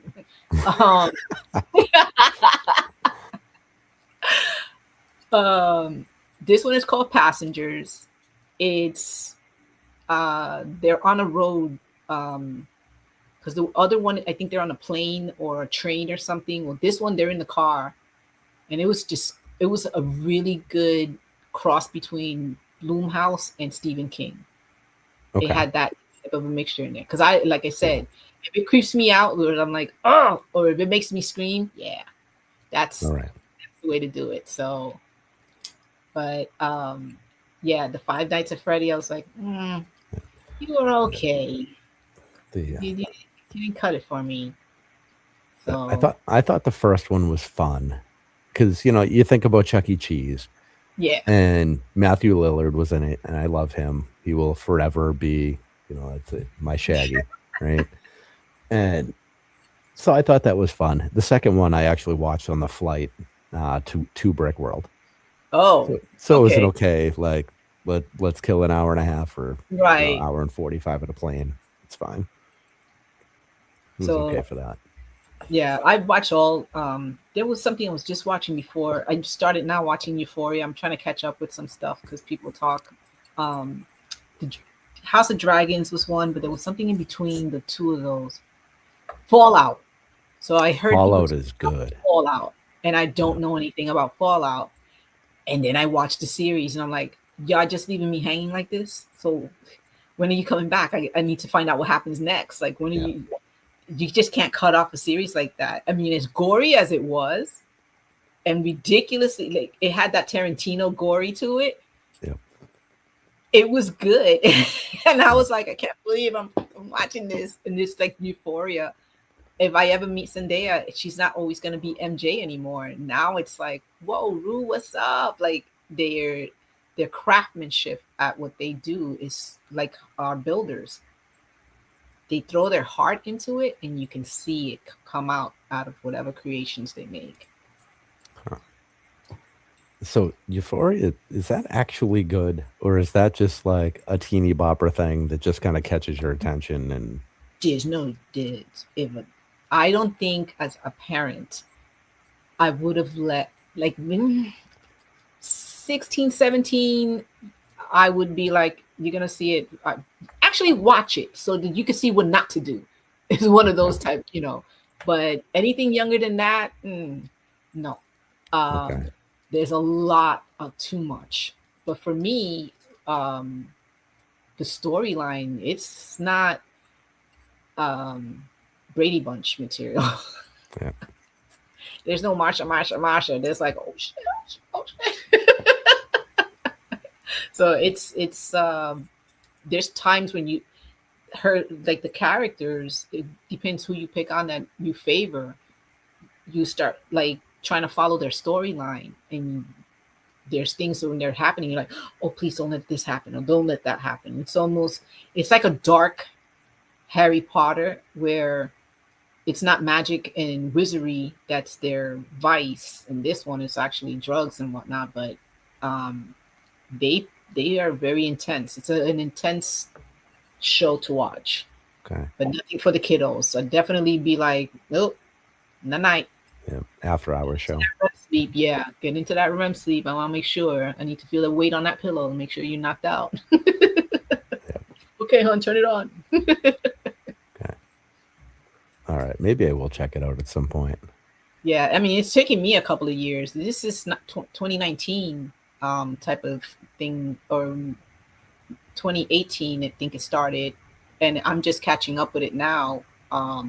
But I can see where this young woman, Zendaya, her art of acting is incredible. Like, if I have not seen her, if I didn't see her already in the Spider-Man series, in the Marvel series, and I would have seen this, I would have been like, wow, was she really like partaking in the stuff? Because how do you act like that? Like, unless you really know.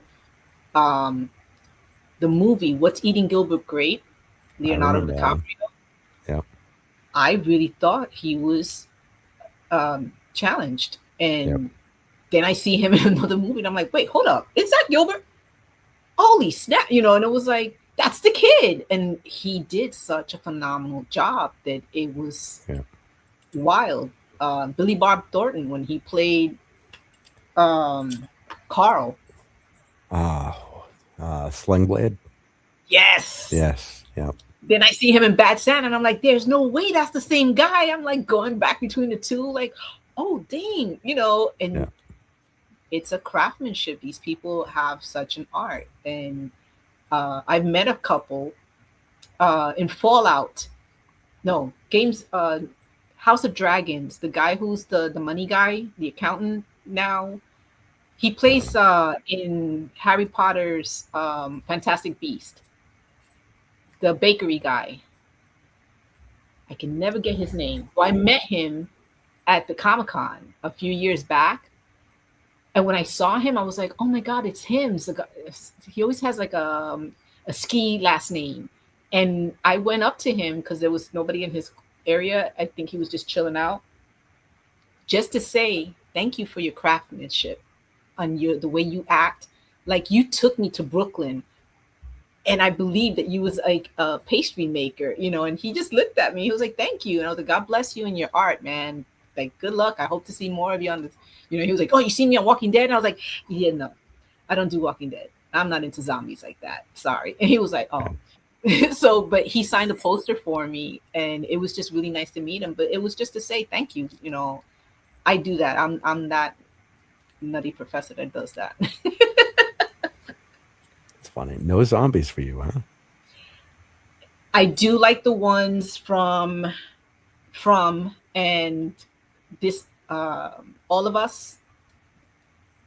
The one with Pascal with the clickers. Okay. Yep. So I don't like zombies because, and it sounds crazy, I love vampires, but I don't like zombies. Okay. Vampires, they still have this going on in there, even though they have no blood within themselves. But a zombie doesn't have that because it all rotted out. And if you could put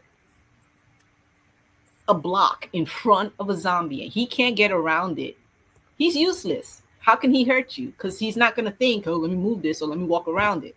So it's like, nah, I can't get it. I don't see how you made it from point A to B if you couldn't even move the obstacle that was right in front of you.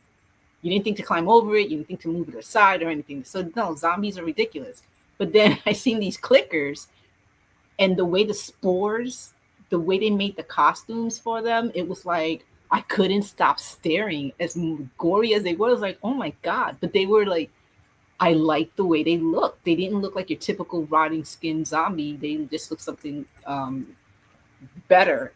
World War Z scared the bejesus out of me with Brad Pitt. Yeah. I went to sleep that night because, like a dummy, I watched it in October, and my house was making October sounds at night, and it was like midnight, and I'm thinking, this was not the time to watch this, man. So I go to bed, and that zombie that was in the lab that kept waiting and listening for the noises, and that's how he would react. So when I went to bed, I literally had my phone in my hand, and I put the covers over my head, and I kept saying, dear God, just let me wake up tomorrow morning, because I could have sworn that thing was right outside that sheet. I was like, I forced myself to sleep to make that sun pop up a little faster the next day, because I was like, when I woke up and the sheet was still over my head, I'm like, what's going on? Oh, the zombie. I gotta be quiet. I was like, I'm moving the sheets like, thank you. So World War Z got me. They did some pretty decent zombies, but then I realized I would have survived that scenery, because it didn't go for you if you had some type of a disability. Whether you were sick, you were handicapped. I'm deaf in one ear, so that saved me. I'm a cancer survivor, so that saved me. So I was like, I would have made it. They would have ran right past me like they did the little boy and that old person in the street when they did the recap. I was like, oh, I would have survived. Okay, I'm good.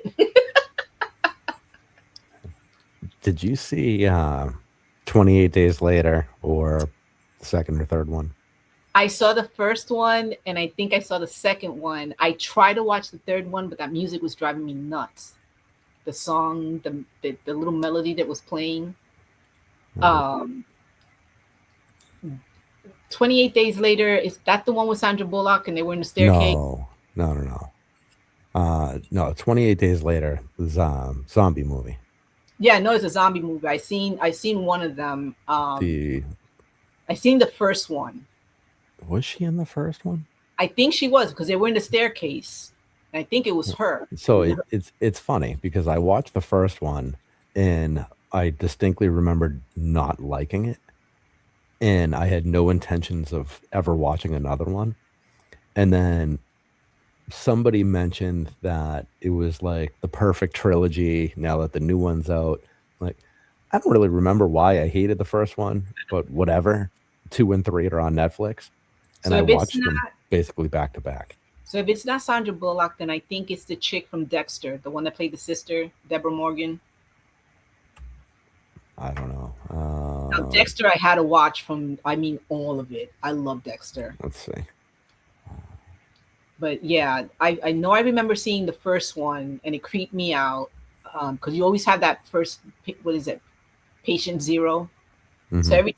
every time something's going on, or somebody's sick, I'm like, oh, patient zero. I'll point it out. So however you say his name, Cillian Murphy from Yes, Peaky he, Blinders. yes, yeah, he He was was in it. in. Yep. Yep, he was in the first one there. Another Uh, good series that I loved watching because that's all I kept saying after watching the Peaky Blinders. My daughter would be like, "Mom, stop saying it." It's like, "Cause I'm the freaking Peaky Blinders."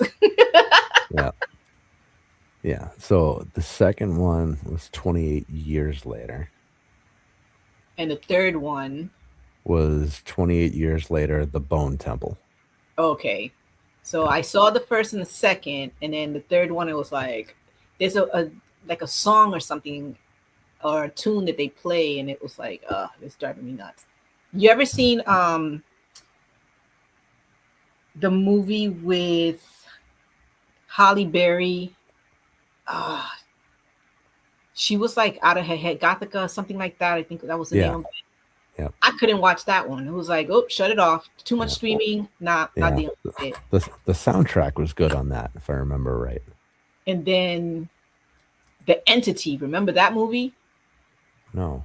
No, Insidious. Oh, Oh, okay. Yep. with that Okay. pounding. Insidious, I remember. Yeah, I was in the movie theater and it was like, okay, we're doing this a little too much. Y'all need to turn this down some because I'm deaf and I can hear that. Oh, yeah. All right. Warm Bodies. That was a good one. That was John Malkovich.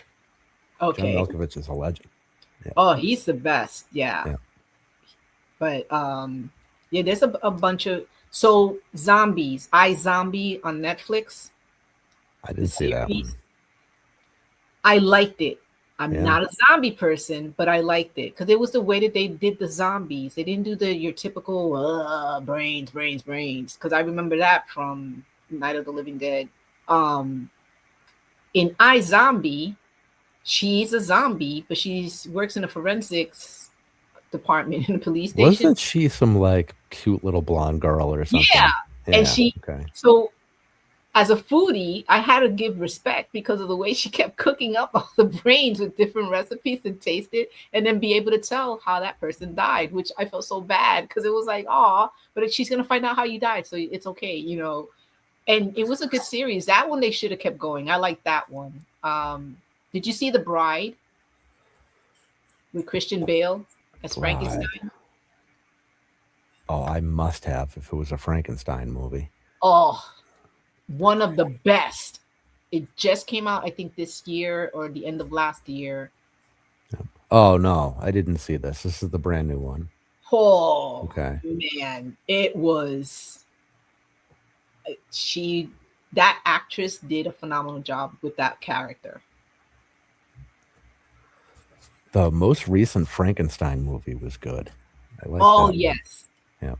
When he's looking for his father. Yep. Yeah, that was, I liked it.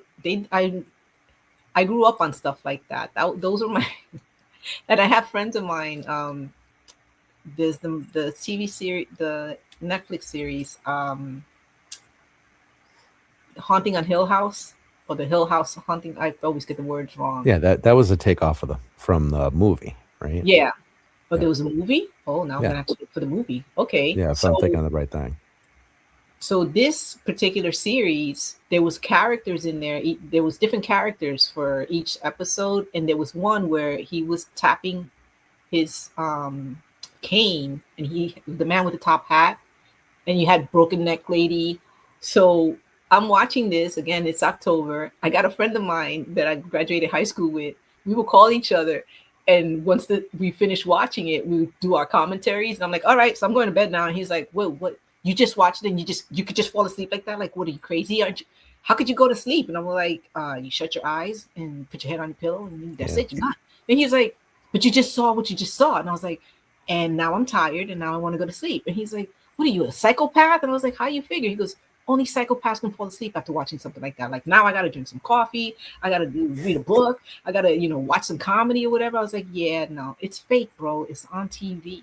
Yeah. I mean, you watch Sesame Street, you don't think Big Bird's walking in your house.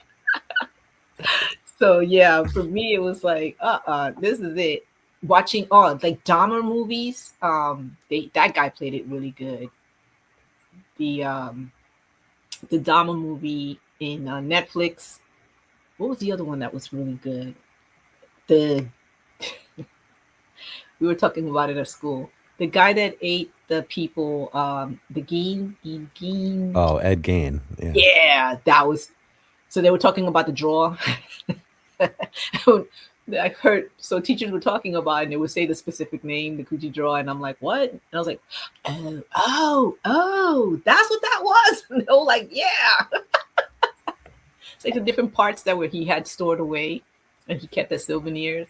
So, but I grew up on seeing so many of this. Like Stephen King was such a big idol. I was always loving his stuff. Reading his books were worse because my imagination with his writing. Mm-hmm. I read it like, I want to say 5 or 6 times, and every single time it was always cold in the room or warmer in the room. I can see what he's trying to bring out to you, so that was pretty big.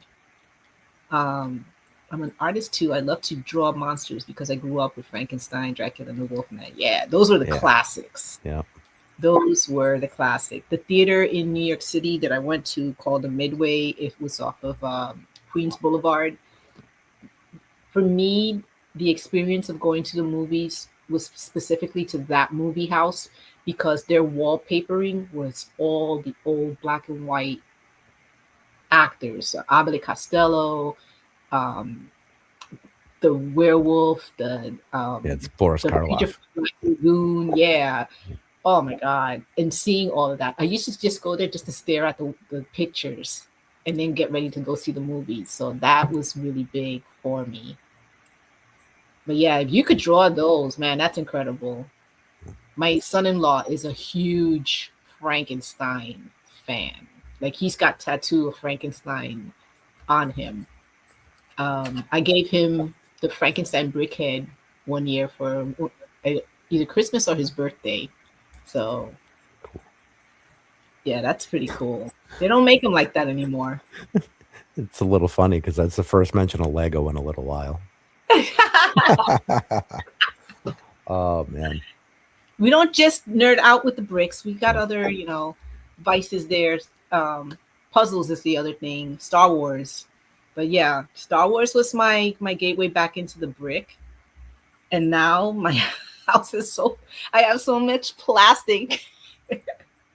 And I always touching them, and I have them everywhere. Like I have a tray right here, parts that I found in a haul, and I keep looking. Like I'm super stoked because I found the torso for the Joker, the Riddler. Remember the Riddler? Yeah.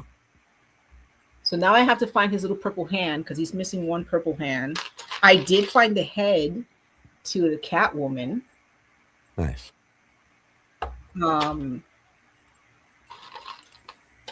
I keep looking around. There's a torso in here that I really would love to know who or where is it from. It's like a conductor one. I think, and I'm gonna take a guess, this is an Ninjago one. I don't know what that is. But it looks pretty cool. He was intact. Have you used Recognize? Do you know about that? I have one of the apps that'll show me some stuff. Otherwise, I just go on Google, take a picture, and see what they come up with. Here it is. So this torso, I guess I have two of these because I see another pair of pants there. I don't know what he's from, but I like it. Is that from Harry Potter? I don't think so. Looks like Star Wars. That's got the like the pocket watch. Yeah. Chain. Looks awfully familiar. So, and I like, I don't know what this is from, but I'll find out. That's from one of the big figs, I think. And then that stuff. I know I've seen these in gold, but this one's in red. Oh, I've definitely never seen it in red. And the casket part of it is in blue. That's even stranger. Exactly. So I hunt for stuff like this when I look through my so I know I have remnants of a Batman set in there. Oh, here it is. The red one is from the Mummy's Tomb. Okay. From the Adventurers theme, 1998. Nice. Yeah. Classic. So yeah. Pretty cool. So yeah, when I look through stuff and it's like I put them to the side and have, you know, I'll check them out and try to see what I can find. And then I have the that one app called My Bricks Sets. I think that's what it is. But that one, My Bricks, and I'll put in the information. That way I can see if I can find it. But like stuff like this, I have all over the place. It's like, those things are awesome. they are. Sometimes I look, I keep, you know, I'll put my bricks in there just to have them right there and handy. And then it's going to be like that Danish cookie tin. You're expecting to find bricks in there, but you find other stuff. Then I have a bigger head. So I always try to match them. So I have the boy in this size and the girl. And then I got the bigger ones. And that's also the boy and the girl. I have the pumpkin and I think the skeleton. And I think I just got the green goblin or witch one this year, but it's like a medium size. So I try to collect the heads because I like to decorate. And it's like, okay, I'll put that out and make it look like I put an effort into it. It's like, nope, I just put a head out. Yeah. Those things are fun because you can find those at like Marshall's, TJ Maxx, that kind of place for real cheap. Oh yeah, that's where I found the Halloween ones. It was like $14 and I had two heads and I was like, well, I guess I'm taking two different sets because this way I'll be able to have them. So I was like, all right, cool. But yeah, one of the things I was telling Grumpy, when I can, I'm going to try to make a ginormous one, like super huge, and put them in my front lawn. And that's it. That's going to be my decoration, my big gorilla in front of my house. So they'll know that's the house, the lady with the bricks. The lady with the bricks. Yup. I always carry my brick separator with me. I have them in, I always make sure that they're in the pockets of my jackets. Because you just never know when you need one. And somebody was showing me that they used it to open their soda can, and I was like, oh snap, I didn't even think about that. because I never do the nail thing.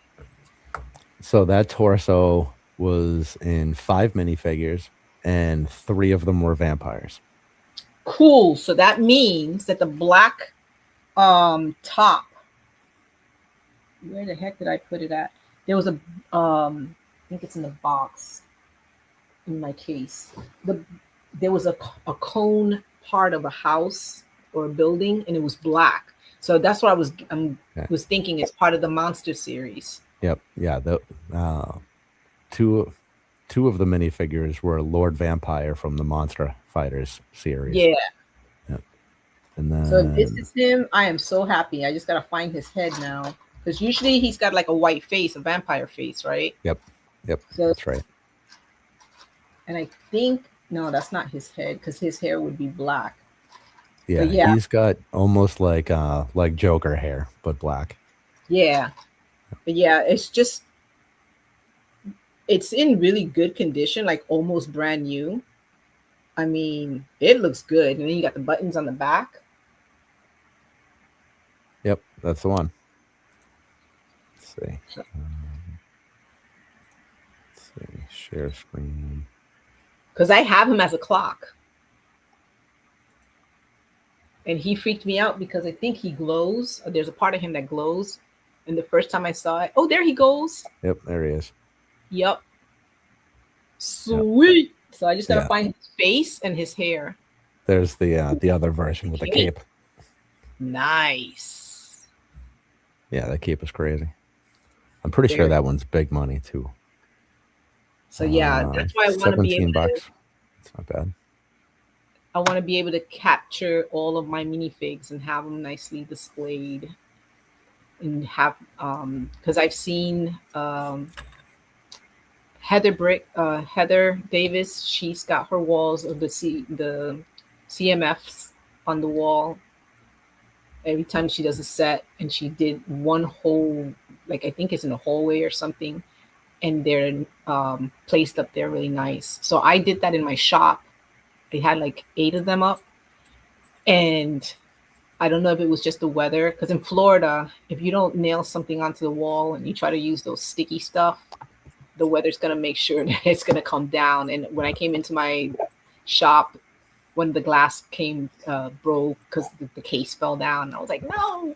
I mean, all my figures are there, but the case was destroyed. So now I try to make my own cases so I can handle it. Doesn't Annabelle have all of the sets of 12 kind of framed up on the wall? Does she have that? I think so. She's got it, but I know Heather Davis, Heather Bricks, she does. She usually does streams with Mr. Bookie Boo. I don't think I know him. Oh, he was there, Mark. He was there, and he's one of the very first cities that I used to watch stream. He's got room that just made me like, wow, because the background and everything, double layer, the train running through, it really looks like this place can come to life. Hello, Ostif Bricks, how are ya? Hey, Ostif, good to see you. Albert, is it Heather has a shadow box for them as well as Annabelle? Because I've seen it, and I think they're just beautiful. It's the really nice way to display them. And that's what I would like to do. I actually saw a clip. This was like 5 years ago, maybe. They made a hole through the wall and made the train run through, so that on the top side of their walls, there was a train always running around. So I was like, ooh, it's nice to be a homeowner when you got ideas like that. Okay, here he is. Mr. What'd you call him? Mr. Bookie Boo. Yeah, Mr. Bookie Boo. Mark. So he was there at the convention. He was hanging out with Heather.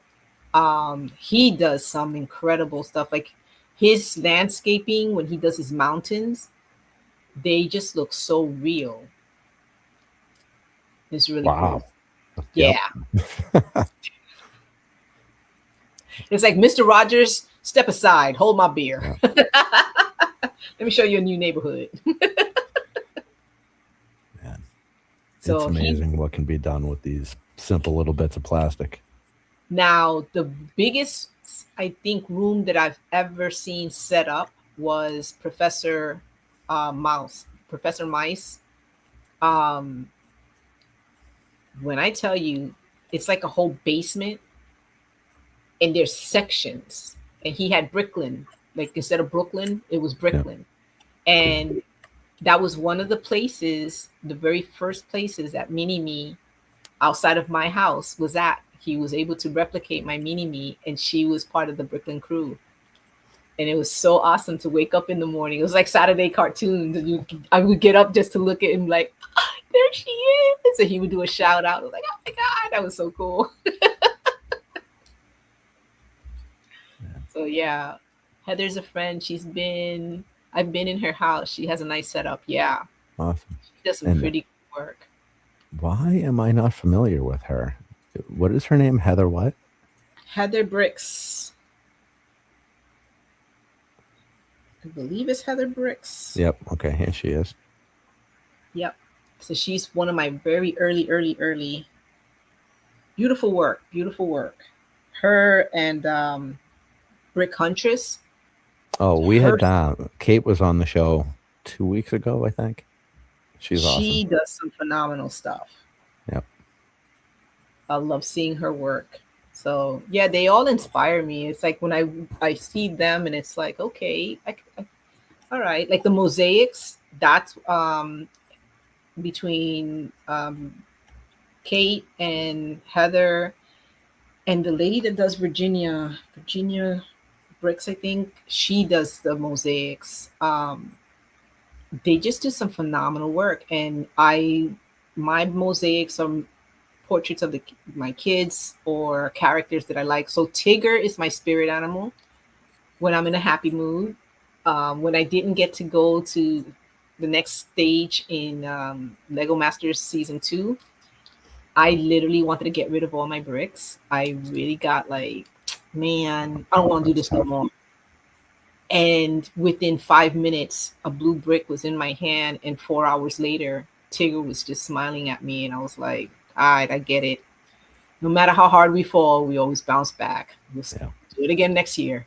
So, and I did, and I keep doing, and I keep going for it and keep pushing for it. So it's, like I said, it's therapeutic. It keeps me from snapping like a brown brick, like a brown plate. Oh man, I just had a lot of problems with those just very recently. Going through a bulk bin, snap. And you look at them and you know it's gonna break, and you're like, but I gotta take it apart, and you're like, no, leave it. She did a blur at, yes, she did. That was she did it got the prize. I think it won a prize for it. Yes. Yep. Okay. And it took me a second to realize how she did it or what she used, and I was like, oh, whoa, that was ingenious. I like it, because the way she put the gray to make the black and the white look like it mixed into it. So there's a lot of art that goes in there. The one that the what was her name, Megan, she did that beautiful painting. She won an award as well for realistic. Oh, yep. That was pretty nice. And I was like, oh, just so many things you see in there. It's just incredible how people are so like-minded like you, but their imagination is so different than yours, and then they build what they build. So it won best color use. Okay. Albert's on it. He's like, I got this.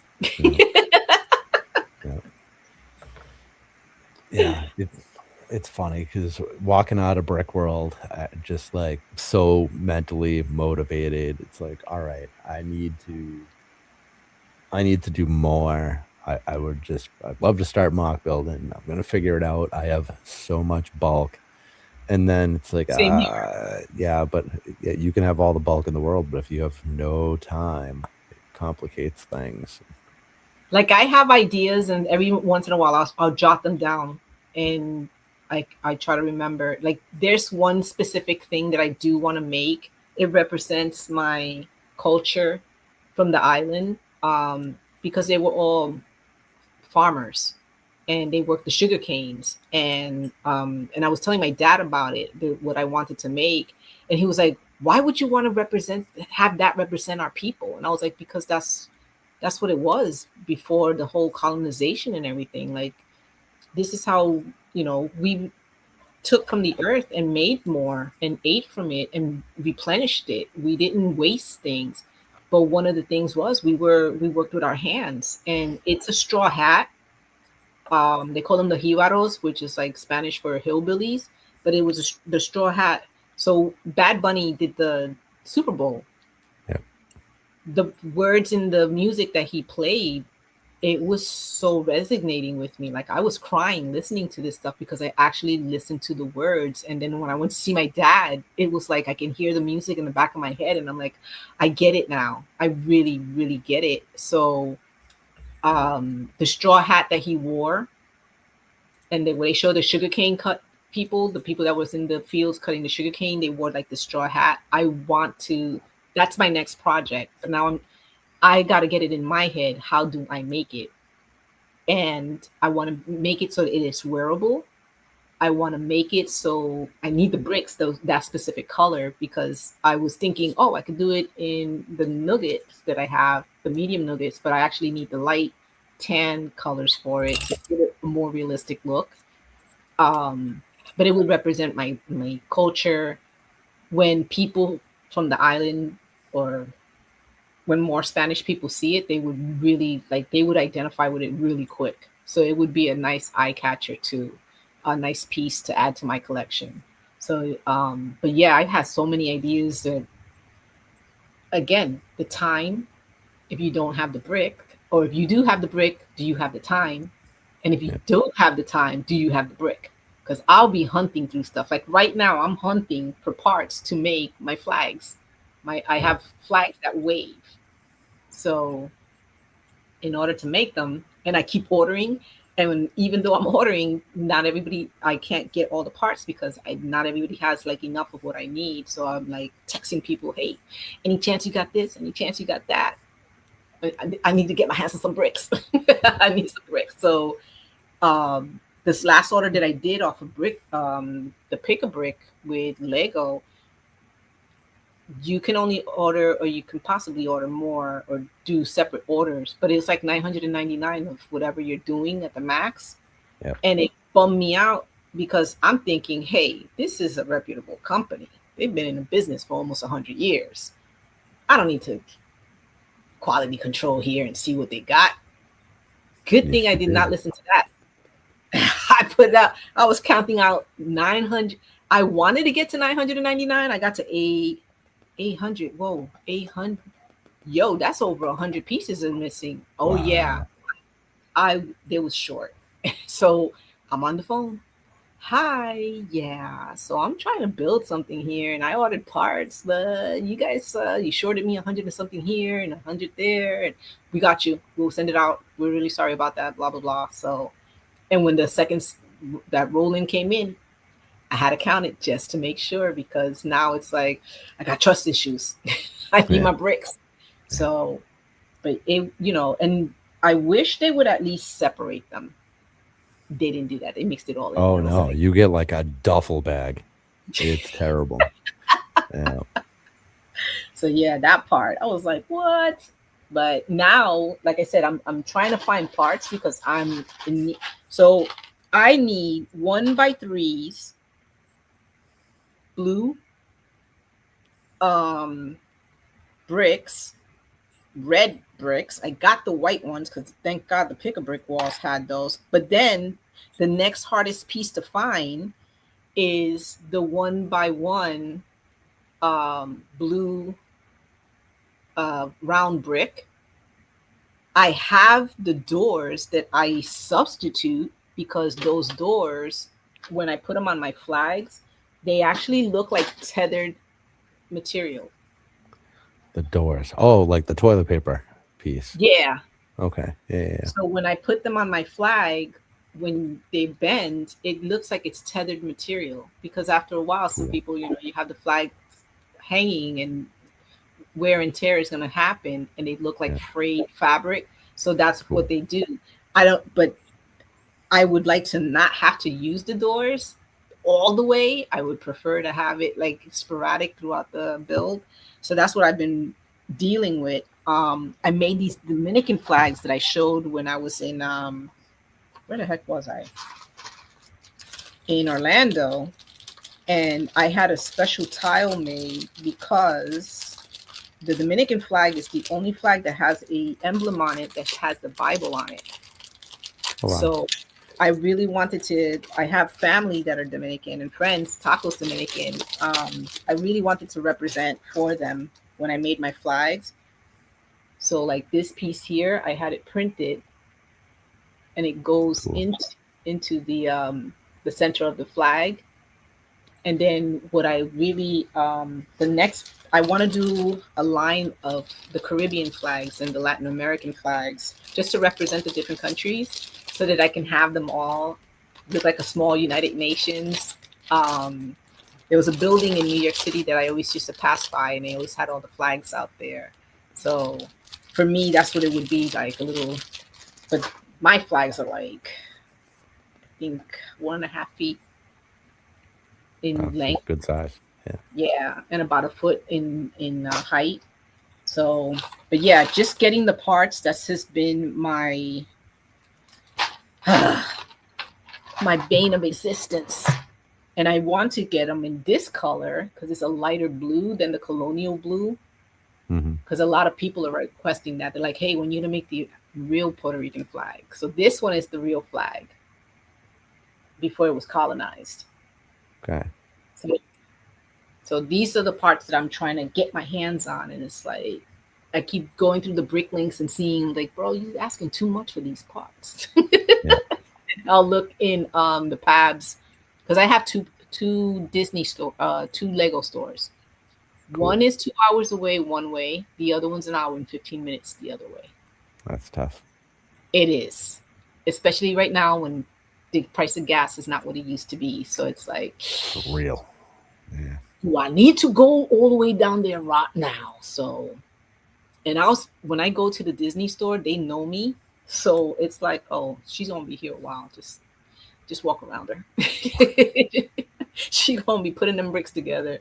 And I'm getting in there because there's so many different tricks to loading up these boxes and you want to do the right thing. So when I went to Chicago, I brought back a box of bricks because they had the parts that I needed. And it was like, yeah, I got to take this. Because I made stairs for my numbers for the ones that were sitting higher up. The OSHA in me got a little OCD. So I made stairs so that when the doors open, I knew they weren't going to fall out. I wouldn't find them face down or anything. That's funny. Safety first. Oh, I love it. But yeah, the brick is the life. Yeah. I don't have tattoos or anything, and I've seen a lot of people. Like today, I was actually impressed. One of my friends sent me a picture because I have friends of mine that think that they're Batman. So this other friend was like, "No, I'm Batman," and I was like, "Yeah, okay." And then he showed me the tattoo he's got, and I was like, "Oh, damn! I didn't take you for a tattoo guy." He was like, "What's that mean?" I was like I never even. You just don't come off as somebody that would sit there and let somebody puncture the needles into you, because I know I wouldn't be able to do that. You got tattoos? Just a couple. Oh, yeah, no, I'm good. I got 2 piercings right here. 1, 2. Yeah. Yeah. The problem with tattoos is they're expensive and I'm cheap. It's not a good combination. Sounds like Lego. Yeah. It's easier to spend on Lego. Yeah. It Lego, hurt. you can actually do something with it. Tattoos are just kind of decoration there. Ooh, Albert does furniture. Yeah. So, Albert, if I remember right, you don't have any pictures of any of that stuff on Instagram, though, right? Why not? far as I recall, it's just jack-o'-lanterns on his page, unless I'm not remembering right or looked at the wrong thing. Yeah. Alberto. Alberto.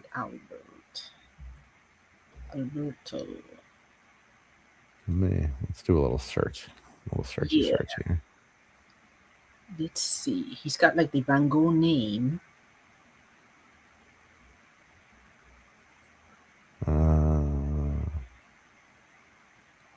That's a popular name. Oh yeah. So we got Albert. Well, Junior. Are you Junior? Not yet. They can't be Batman because I'm Batman, and Batman doesn't have tattoos. You don't know that he wears that black jumper thingy on there. All right, so I came up with like 5 different Alberts. So I'm trying to figure out which Albert are you. Yeah. I got Albert E. Whoa. What did I just do? Who do you got? Listening to music. Where did the music come from? Jack-o'-lantern. So that's you. Oh, there we go. You said he's got the jack-o'-lanterns? I thought so. Well, I'm following him because I saw you follow him. Those are pretty cool. Now, see, I don't have this. I don't have the patience to do that. I officially have too many tabs. I'm lost and can't find my way back. Oh, here we are. Okay. StreamYard was just gone. Holy cow. Yeah, that's some awesome stuff. I admire people who can do that with the pumpkins. I would like to do that in Lego.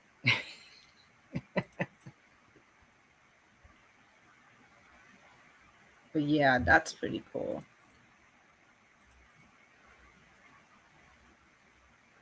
So now I'm following you, Albert. Who's the other person that was on there? Ostif. A-U-S. Ostifs. Yeah. Found them. Ostif is one of the best humans that you could ever hope to meet. He is a great guy. He just put out a 2-hour Brick World well, it wasn't a documentary. What do you call it? Some word. Yep. It's 11:30. My brain's going to shit here. Not documentary. What am I thinking of here? No, I suppose it's kind of a vlog, but he made it more than just a vlog. It's pretty awesome. Well, congratulations on your 600 followers. Now you got one more because I'm following you. Yeah, we've got such a great community. Yeah. And 600 followers is hard. It's talented people. I just hit 4K and I was blown away. I was like, what? That's what's up. 4K it took me a while. It took me a while, but I got there. Okay, so Ostif is now Superman. So now we got Batman and Superman. I appreciate the follow. Food break. What you eating?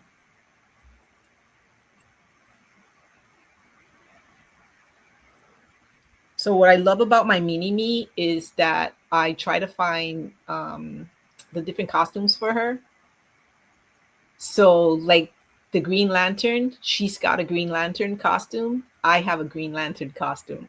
So Christmas time she does the little Santa Claus outfit. I got my little Santa Claus sweater too. So just different things. She's my twinsy. It's like, who wore it better? So when Star Wars came out for May the 4th, I dressed up as Hera Syndulla because there was a convention that was going on. So I dressed her up as Hera Syndulla. So I try to find I did see that. Yep. Yeah. It picks so up I got to meet what's his name? Peter Mayhew before his passing, and Jeremy Bullock. So I got to meet the original Boba Fett and the original Chewbacca. That's cool. I was just blown away. I was like, Boba Fett. And then when the Mandalorian came out and he spoke, and I was like, oh, bro, all you had to do was stick to the 6 words. So 6 minutes you had on the screen, and that made it. Aw. Aw. Thank you, Austin. Thank are the you. man. So yes, I'm following you too, sir. Superman. But yeah, there's a lot of stuff that I still am learning on how to the lighting. That's my next thing that I'm working with is lighting. Not a big fan. I mean, I love the way it looks when it's lit. Setting it up. Yeah. So Kate was saying she gets all of her lighting from Michael's, like the craft store. So she gets fairy lights. Yeah. Like the stuff she uses in her dress and all of her mocks, that's where she goes. Because Okay. it's so cheap. So that's what I did with my i4, my eyesore no more. I strung in the lights, and there's different sections that come off. So there's 4 main parts where the lights are in, and those are USB plugins, and I can make it so that it's listening to the vibrations or music so that they can go flashing based on that, or I can make them solid or whatever the case may be on that. The ones that are in the highway portion of it, those are new tuxedo lights that I was using because they click into where they need to be, and I'm liking to use those. It's a little just having to learn how to wire it so that they connect all the way around. I did get best lighting in Orlando for the first time at the Brick Fan Fair, so it was like, oh my god, I got a blueprint! Yes. So that was cool. That was yeah, really cool. I wrote the Ben's Opinion fucking sucks song on Think Outside the Block. You wrote that? Oh man, I don't know how I didn't know that. So if you're not aware of this song or the show, so Think Outside the Blocks, it's Sunday nights at what is that? 8 p.m. Eastern on the Brick World channel. Awesome show. It's one of my favorite parts of the week, even if I can't be in chat and I just have to lurk, whatever. The show is great. Amazing talent on there. You learn so much about building and community members, whatever. It's great. And the songs that they played during the course of the show are a riot. And this particular one that he's talking about here, the first time you hear it, you will just howl. And the video that goes along with it is phenomenal. Those guys are just check it out. Yeah. It's a Brick World channel. Yep. Brick World Events, I think, is the actual channel name. On YouTube? Yep, on YouTube. Yeah, Think Outside the Blocks. Yeah, so it's Mark, the owner of Brick World, with Z Cerberus. Yeah, I love Mark. Yeah. And Brick Dad, Lene, and VMAC, Vince. All awesome people. I still got to get VMAC on the show. He's the only one of that group that hasn't been on.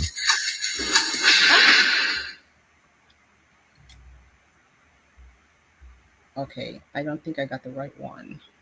It's called Think Outside the Box, or Blocks. Like blocks as opposed to bricks. Let's see where. I must have YouTube open somewhere. Think Outside the Box. No. Block.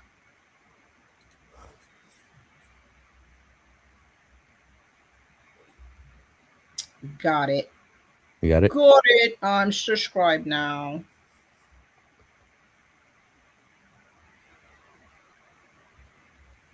Yeah, I'm gonna have to check that out. Yeah, he's a riot. So here's my experience with Mark. 2024, first time I'm at a Brick World, and I'm listening to all the rules and everything, that they're talking about, and your conduct and everything, one of the things that they specifically said was no vaping in the halls, in the building. So I'm like, I ain't got no worries. I ain't getting kicked out of here. It's about, and I want to say 2 o'clock in the morning. I'm making my way back into the hall because I'm trying to find Taco and Corey because we're staying at the same spot. And I just didn't want to walk alone, so I wanted to walk with them. And I'm at the doors with the guys that are checking your badges and whatnot as you're coming in. So they gave me a badge, a brick, and on the brick there were numbers and a little glow in the dark tile that went with it to indicate what time you came in. So I'm like, ooh, alibi right here. I got, this is my verification of where I was at. So I'm standing there, we're talking and whatnot, and I see this guy walking up and he's vaping. And I'm like, ooh, that guy's gonna get in trouble because you're not supposed to vape. And if he gets busted, that's gonna be sad that you're gonna have to go home. So as he's getting closer, and I was maybe a little bit inebriated. So as he's getting closer, and I'm like, okay, yeah, he's keeping vaping. And then I realized who it is. So now I'm like, now I'm gonna have to bust his chops because he was just up on the stage talking about if you get caught vaping, that's gonna, So as he's getting close, I'm like, excuse me, sir. I'm no security or nothing, but I'm just saying, from what I heard on the rules and regulations, vaping is a no-no. You can get in trouble for this. And he busting out laughing. And the guy that was at the door was like, you know who that is? And I was like, yeah, it's smart. So he was like, yes, Maddie, you're right. I'm not supposed to be. And I was like, oh my God, he knows my name. Like, wow, that just impressed me. So he was like, you good? And I was like, yeah, I'm good. I'm just trying to find Taco and Corey. And he was like, oh, I could take you to where they're at. So he gave me, he got me over there. But it was just so funny. And I was just like, the way he just saw me, he was like, you know what? You're right. But so he got me over to them, but that was my first one-on-one with him. And it was just so, I'll never forget that. It was like, okay. So I got to see him this year. And I got to see him again during that weekend when we were at the food trucks. They had some good food trucks. Oh man. Yes, they did. What did I have? I think I had the Reuben. Oh my God, that thing was amazing. Yeah. That thing was just, you had to unhinge your jaw, let it drop. Hey, USA Leaf, how are you? Hello. That was good. And there was something, the second day, I had something else. Oh man, the food was just like, it was worth it. Yeah, the tacos were good and cheap. That's what I had, because I ate with Dawn from season 3 or 2. She was with her brother. And we had the tacos and we went upstairs and oh my God, it was not a lot. It was not too much. And it was just right. Yeah. And it was filling. So that's all it took. That was some good stuff. I did venture into seeing what the big hype was about this deep dish pizza. I'm from New York. It's the only place on the planet with the perfect pizza. I don't care where you from. Oh man. I'm just saying it. I'm calling it out there. Especially if you go to the Bronx, you're gonna get yourself some really good pizza. And Harlem. And so I went with friends. We did the Chicago deep dish. And it was like, okay, 2 slices is all it takes and you're full. Yeah, because it's cake. It's not it's all dough. You're like literally sticking a whole half a loaf of bread into your mouth and putting a little bit of sauce on it. So I was like, okay, I mean, it was edible, but give me a Sicilian anytime. Give me a Sicilian, give me a regular thin crust pizza from New York City. I can eat at least half a box on that. But the deep crust thing, I was like, nah, I'm good. Yep. Yeah. I mean, honestly, I'm not huge on New York pizza either. Like, Regina's is the best pizza place on earth. Is that over there in Chicago area, or? I'm from the Boston area. Oh, you're up there. Yeah, yeah. I'm over here. So Regina's. Hold on. Yeah. That's fine. I pay zero attention to sports. Have- People ask me, "Ooh, what's your favorite team?" Yankees. What about basketball? Yankees. Football? Yankees. There's only one team. That's it. You don't watch the Giants? I don't know what that is. I don't do football. I don't do basketball. Okay, the Knickerbocker won. Hey, congratulations. I'm happy for you. They got Mets colors. It's the Yankees.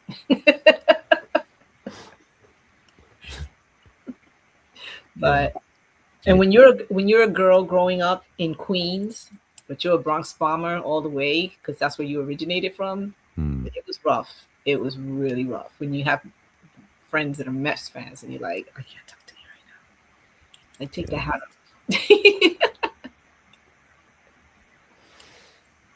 off. Oh, yeah. Well, I mean, the Mets were just always the lesser team throughout history forever. So I don't know. Yeah. Seems like They a had poor some. choice. They had a year. I think it was '86. They had that one. Yeah, I know. Yeah. I mean, I'm a diehard. I've been a Yankee fan for as long as I remember. And people used to get in my face, "Oh, your Yankees lost." I'm like, and they still got more rings than your team will ever have. It'll take them a whole generation of people. It's like we're working on our 28. We're on 27. 28's not that far behind. Yeah. Well, the good news is they also had one of the most legendary choking periods ever. So Yeah. I'll take the one moment we can get, and I'll just retire on that one. All right. Now Boston, I want to go there, but I heard they don't have the Cheers place there no more. I think Cheers is still there. The Cheers bar is still open? Yeah, I think so. The Bull and Finch. Yeah. I don't know. I've never been up there, but that's the only Yeah. reason why I want to go is just to go to that bar and just be sitting there and be like, "Hey, Norm." Yeah. So the bar that was based on really looks nothing like the bar on TV, though. Never mind then. I don't want to go. Yeah. Very, very, very different. Yeah. Yeah. The closest thing you get to the TV experience is like the little gift shop cubby in the front. Oh, But that's so sad. yeah, there's some decent stuff in the city. I mean, I've been out here for so long. I'm just kind of over it. I'm not one of those like Homer folks that's like live and die by the city. It's like whatever. That's like It's being just- here in Florida. So I live within minutes of the world's famous beach, Daytona Beach. Mhm. Yeah, keep it over there. I'll go to the beach when it's not so hot, because then everybody's out there, and then we did lose a lot of beach with the hurricanes from the erosions and whatnot. So it's really sad in comparison what it was 30 years ago when I got here, and it's got so much history as well, which is really cool. They did the first NASCAR races there. That's where they originated at, and that was because they did what do you call it? An alcohol run. That's where that came from. So it was like, wow, the way the history ties into each other. So I don't think the only person I seen who built, because I literally live 10 minutes away from the Daytona 500, the NASCAR track. No, it's annoying. Everybody thinks that they don't do right turns. They only do left turns. It drives you nuts. And everybody wants to be a race car driver when that part happens. Yeah. There's one person in our community that I've seen. I'm pretty sure it was them that built stop motion of the Daytona 500 races, and he actually does stop motions and does a lot of NFL stuff, NBA stuff, the PGA stuff, the tennis, hockey, and that's Gold Yeller. He's from Canada. Oh my God. When you watch his stuff, like he's, I think, sponsored or commissioned by ESPN to do a lot of their stuff. He's like, I think it takes him almost 80 hours a week to do those little short clips. And it's amazing because it's exactly what you saw in real life, but in Lego form. And he started off years ago clowning around with his nephews playing Lego in the basement, and he did a scene from Breaking Bad, and he did it as a little stop motion, and the twins saw it and they reached out to him, and he thought Wow. he was being pranked. And I'm like, that's what's up. And he was like, oh shit, it's really them. So that was pretty cool. But he is one I've been following for years. Watching the way he does that work, clip by clip, moving every single one. I mean, the audience, like when they do the wave, he's got them all doing the wave. And just the amount of time that it takes him to do all of that, the appreciation for it, that's patience. That's a skill. And when he puts that stuff together, it's like flawless. That's what I think is really cool. He should be working on the next Lego movie. He'd probably go nuts. Yeah. Did you see this nonsense about Keanu Reeves potentially being the star of the next Lego movie? They're gonna have like a John Wick character for him. Yeah, I don't know if that's AI, if it's BS. I don't know. So I'm hoping it's just a case of like he's just got a little role. He's one of the cameos or something. I'm fine with that. You know, Yeah, you can't don't take know. away from Will Arnett and I'm Batman. Yeah. But Yeah. that I don't know. There's a lot of characters in there that would be good. I just saw the John Wick movies late last year for the first time. Yeah, I haven't seen that. I haven't seen any of them. I saw the first one and I was like, why you gotta mess with the man's dog though? That's all I kept thinking about. It took me years after the Jason Bourne series came out to see him, and then I fell in love with the Jason Bourne series. And then I realized, oh my God, Matt Damon actually can act. He's the actual actor, and Ben Affleck is getting credit for Matt's performances. So I like Matt over Affleck. I can't watch an Affleck movie. He cries in every single one of them. The only one he didn't cry in was Argo. Did he cry in Daredevil? He cries in every single movie he's in. He ruined Batman by crying. I got up. My son pulled me back down because I told my son, if this man cries in this movie, so help me God, I don't care if it's in the middle of the movie, I will get up and I will leave. And he's like, Mom, don't you dare. And then I'm sitting there in my seat. Why did you say that name? And that tear came out. I was like, I'm out. That's it. I'm out. And my son was like, Mom, stop it. And I was like, I told you he was going to ruin this movie. One, he looks cross-eyed when he's in the mask. He don't know which way he's going. He just ruined it. He shouldn't have put that suit on. No, thank you. Sorry. It's so funny. So yeah, I'm a critic when it comes to these things. But oh my God. There was a few movies in there. But Matt Damon, I like him as that Bostonian person over there. Bostonite. They do some good movies. Yeah, and really the best thing those guys have ever been in is a Dunkin' Donuts commercial, as far as I'm concerned. I'm all right with that. He was good in The Martian. It gave you kind of like, okay, I mean, you're alone though. That's where they messed up. But it was a good movie. Did you see Project Hail Mary? No, not yet. Is that on streaming now? I don't know. I want the set. It was a deep movie. It was really good. Gosling. He was in The Vow. The Notebook. You know it was going to be a good movie. And in this movie, I was like, he did it again. He did a really great job with that movie. Like it was one I could see again. Cool. Yeah, I only go to the theater with my daughter, so it's all kids' movies if I go. Which I did that with my kids, and it got to the point if it was too quiet in the movies, I'll fall asleep.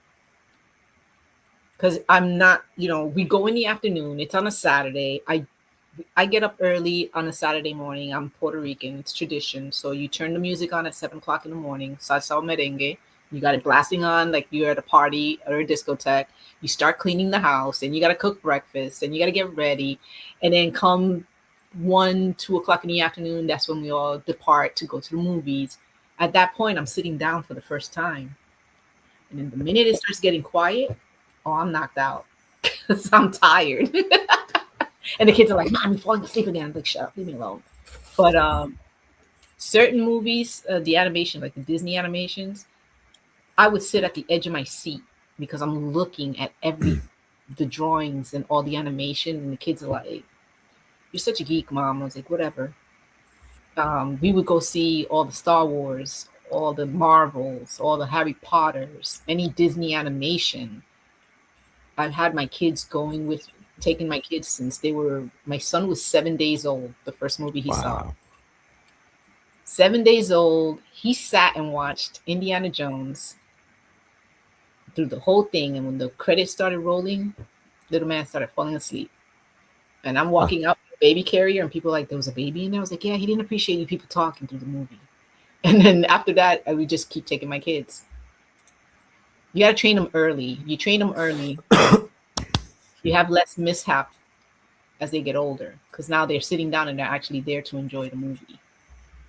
That's my theory on it. Yeah. What did we see last? We saw Minions and Monsters, which was terrible. That's the one with the orange and the big and all the eyeballs. Yes. Yep. I have not seen that one yet. Yeah, it was pretty awful. I did see Supergirl. How was that? I liked it. Yeah. It took me a minute to try to figure out who the girl was, like the actress, and then I came home and started watching games of House of Dragons, and it was like, oh, it's the Targaryen chick. The first when she was little, I was like, oh my god, that's her. Oh, she did a good job. I liked her in the movie. The dog got me when I saw Superman, because the dog Crypto. Yeah. And he's back, so it was like, oh my god, Crypto's back, yes. But no, it was a good movie. I liked it a lot. What was the other one? Supergirl. Oh, I saw that Obsession movie. You got some crazy people out there. That was like, whew, that was a lot. That was like a U, but to the next level. No, it was like You. Yeah, it was out there. But the passenger one, that was good.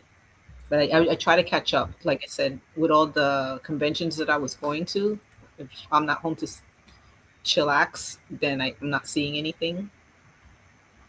And it was funny because one of the mornings that I was at Brick World, I woke up. I usually never leave the TV on, and for whatever reason, I fell asleep with the TV on. Godfather was playing, which is a classic for me. And it was the scene when the horse was in the bed. I woke up to hearing the screaming, and I'm cracking up like, that's what I'm talking about. That's the way to wake up. So I'm looking for this Passengers, and yeah, there are definitely too many Passengers movies. I told you. They're just so creative now because, one, they did not know how to spell it. So they figured to go there. So there was 3. So you want the 2026 one, And that one,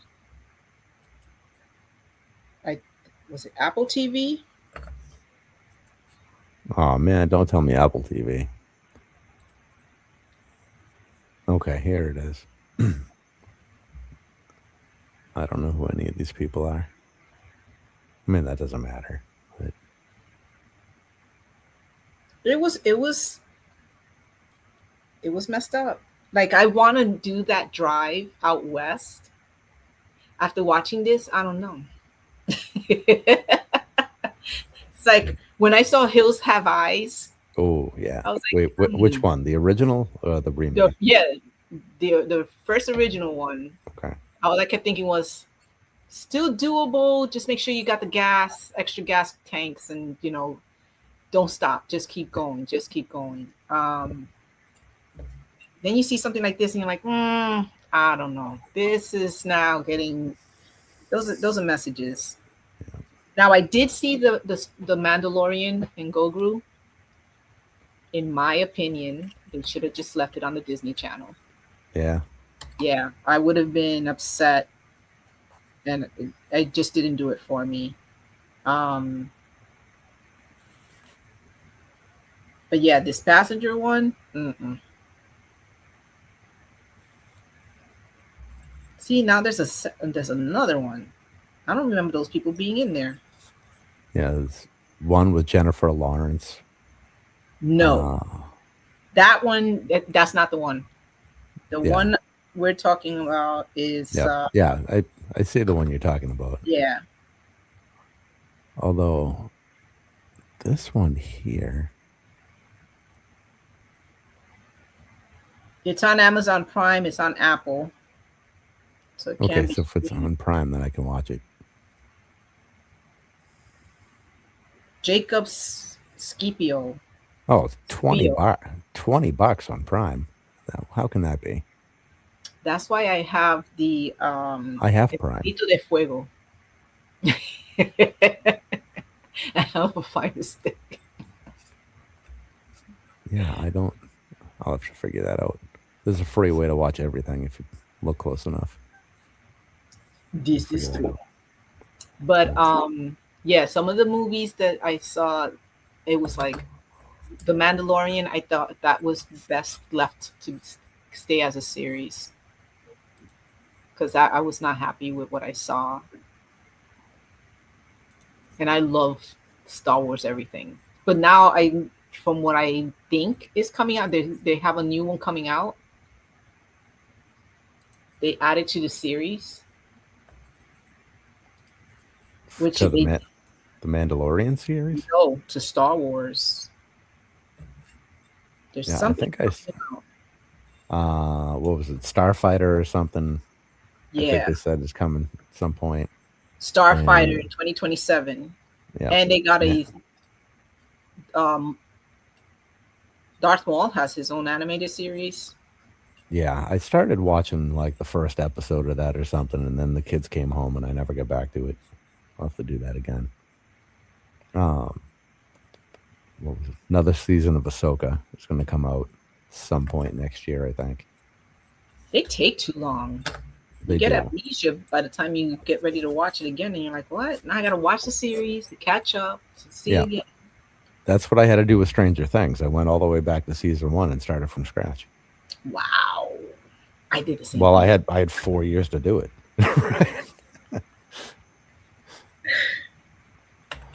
Yeah. That was a good series. That's a white whale for me, the Flip House. Yeah. So they had it at Brick World. The guy wanted $1,000 for it. No way. That's what a new in box, and I was like, I cannot justify that.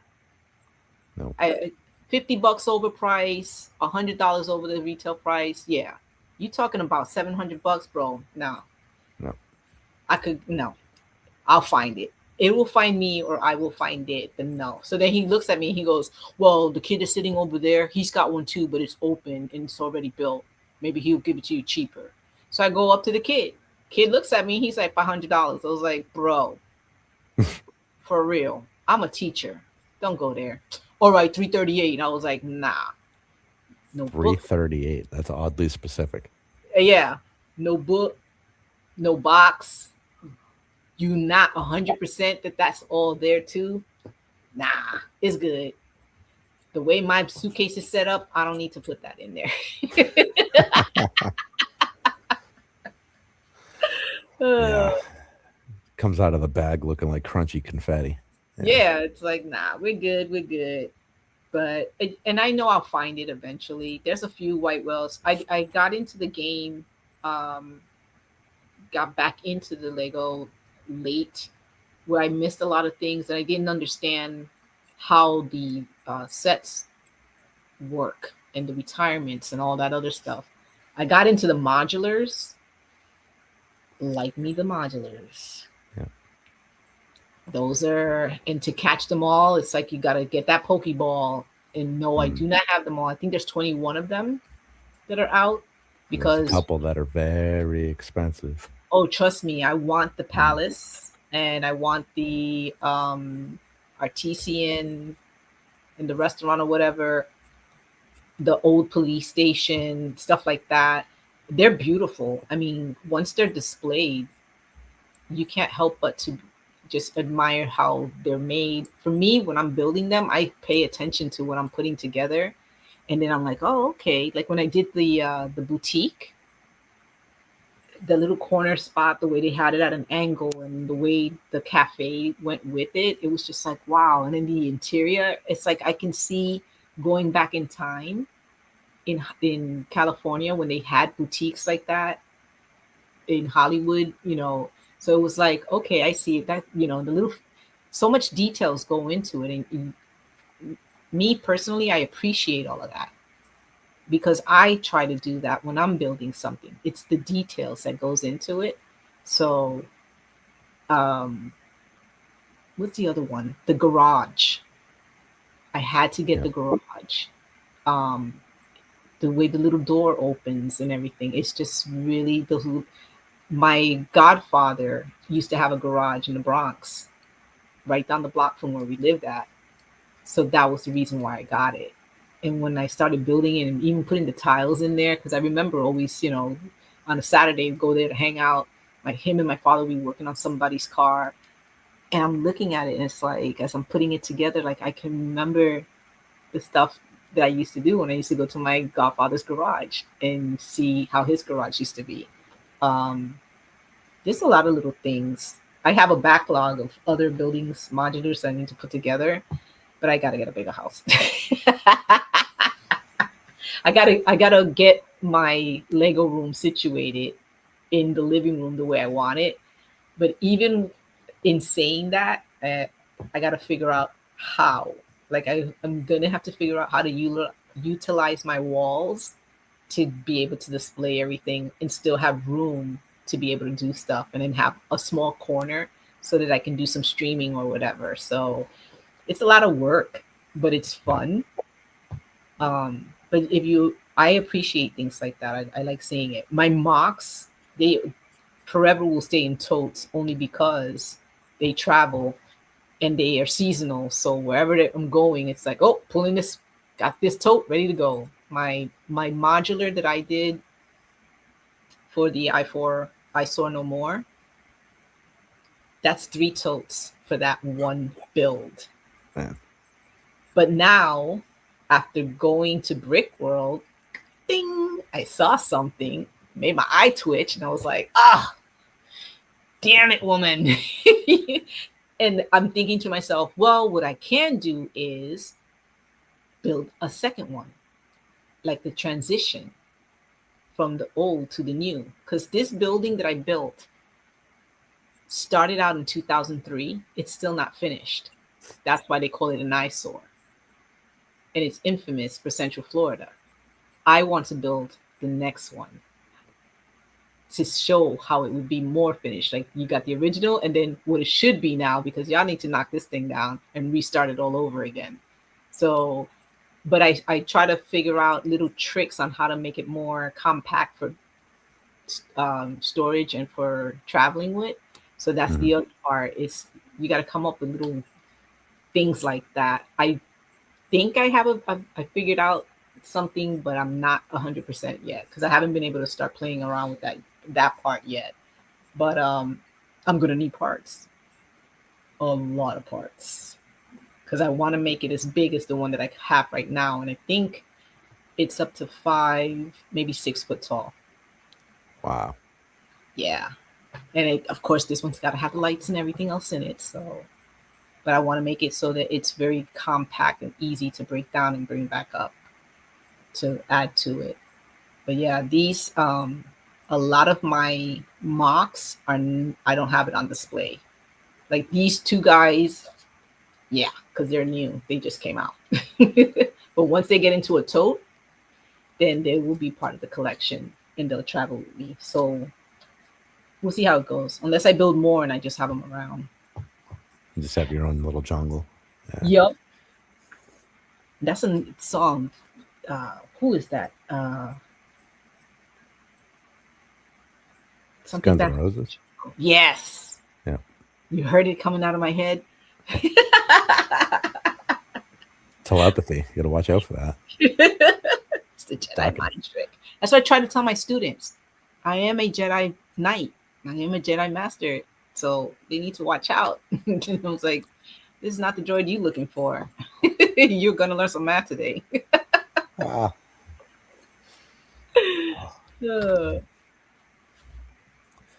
All right. Well, I think we should wrap over here. We're pushing past midnight now. Oh my God! You can't get past my. I'll turn into a pumpkin. Oh yeah, don't turn into a pumpkin. That'd be terrible. Yeah. It has been a pleasure. I appreciate you hanging out with me tonight. Oh no, awesome. Thank you. I'm so honored. This is pretty cool. Excellent. All right. Whoop! What the hell was that?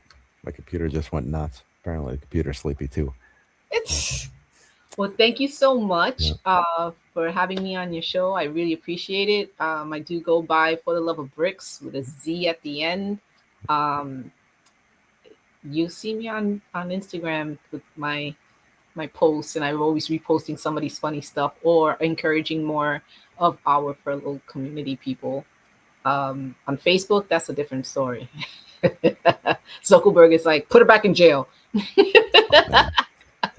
Yeah, the link for your Instagram is in the show description. So if anybody's looking for that, nice and easy to find. What's on the schedule here? Next Monday is Dynasty Date Night. So we will be announcing the winner of the current giveaway next Monday night. Dynasty Date Night is a bi-weekly show I do with my wife. We talk about community stuff, whatever people have been requesting we talk about it. However, still trying to find a direction for that show, but we have some fun. And then next Tuesday, the next episode of Brick Dynasty Live, Jesse's Brick Galaxy will be on with us. Oh, so, that's my boy. Yep. Mr. D&D. It'll be another fun show. So it'll be a good time. There's actually a T in there. It's like oh, okay. Yep, I see. Yeah, there you go. Thank you, Albert. But yes, thank you again for having me on. I look forward to it. I'm looking forward to see who wins that what do you call it? The giveaway helmet. Yep. Yeah. Come on, baby. I could use a win. I know nothing about Lords of Rings. Yeah, but it's a cool helmet, even if you don't know anything about it. Oh no, I know a lot of people that would be like, "Oh, you got that." I was like, "Back up, you're breathing on me."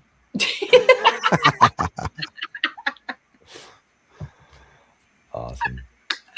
Well, it was a pleasure meeting you in person. Man, next year we gotta do it again. Absolutely. We have, man, I need glasses. 330 days to go, I think is what the sign says over there. That's all. We keep a running tally. That is so cool. I'm looking forward to it. Yeah. It'll be 100 days before we know it. So it's coming. Well, thank you again, Ken. All right. Thank you. Everyone in chat. We love you guys. We will see you Monday night. All right. All right. Good night, everyone. Good night. Dynasty is live. Now the dynasty is live.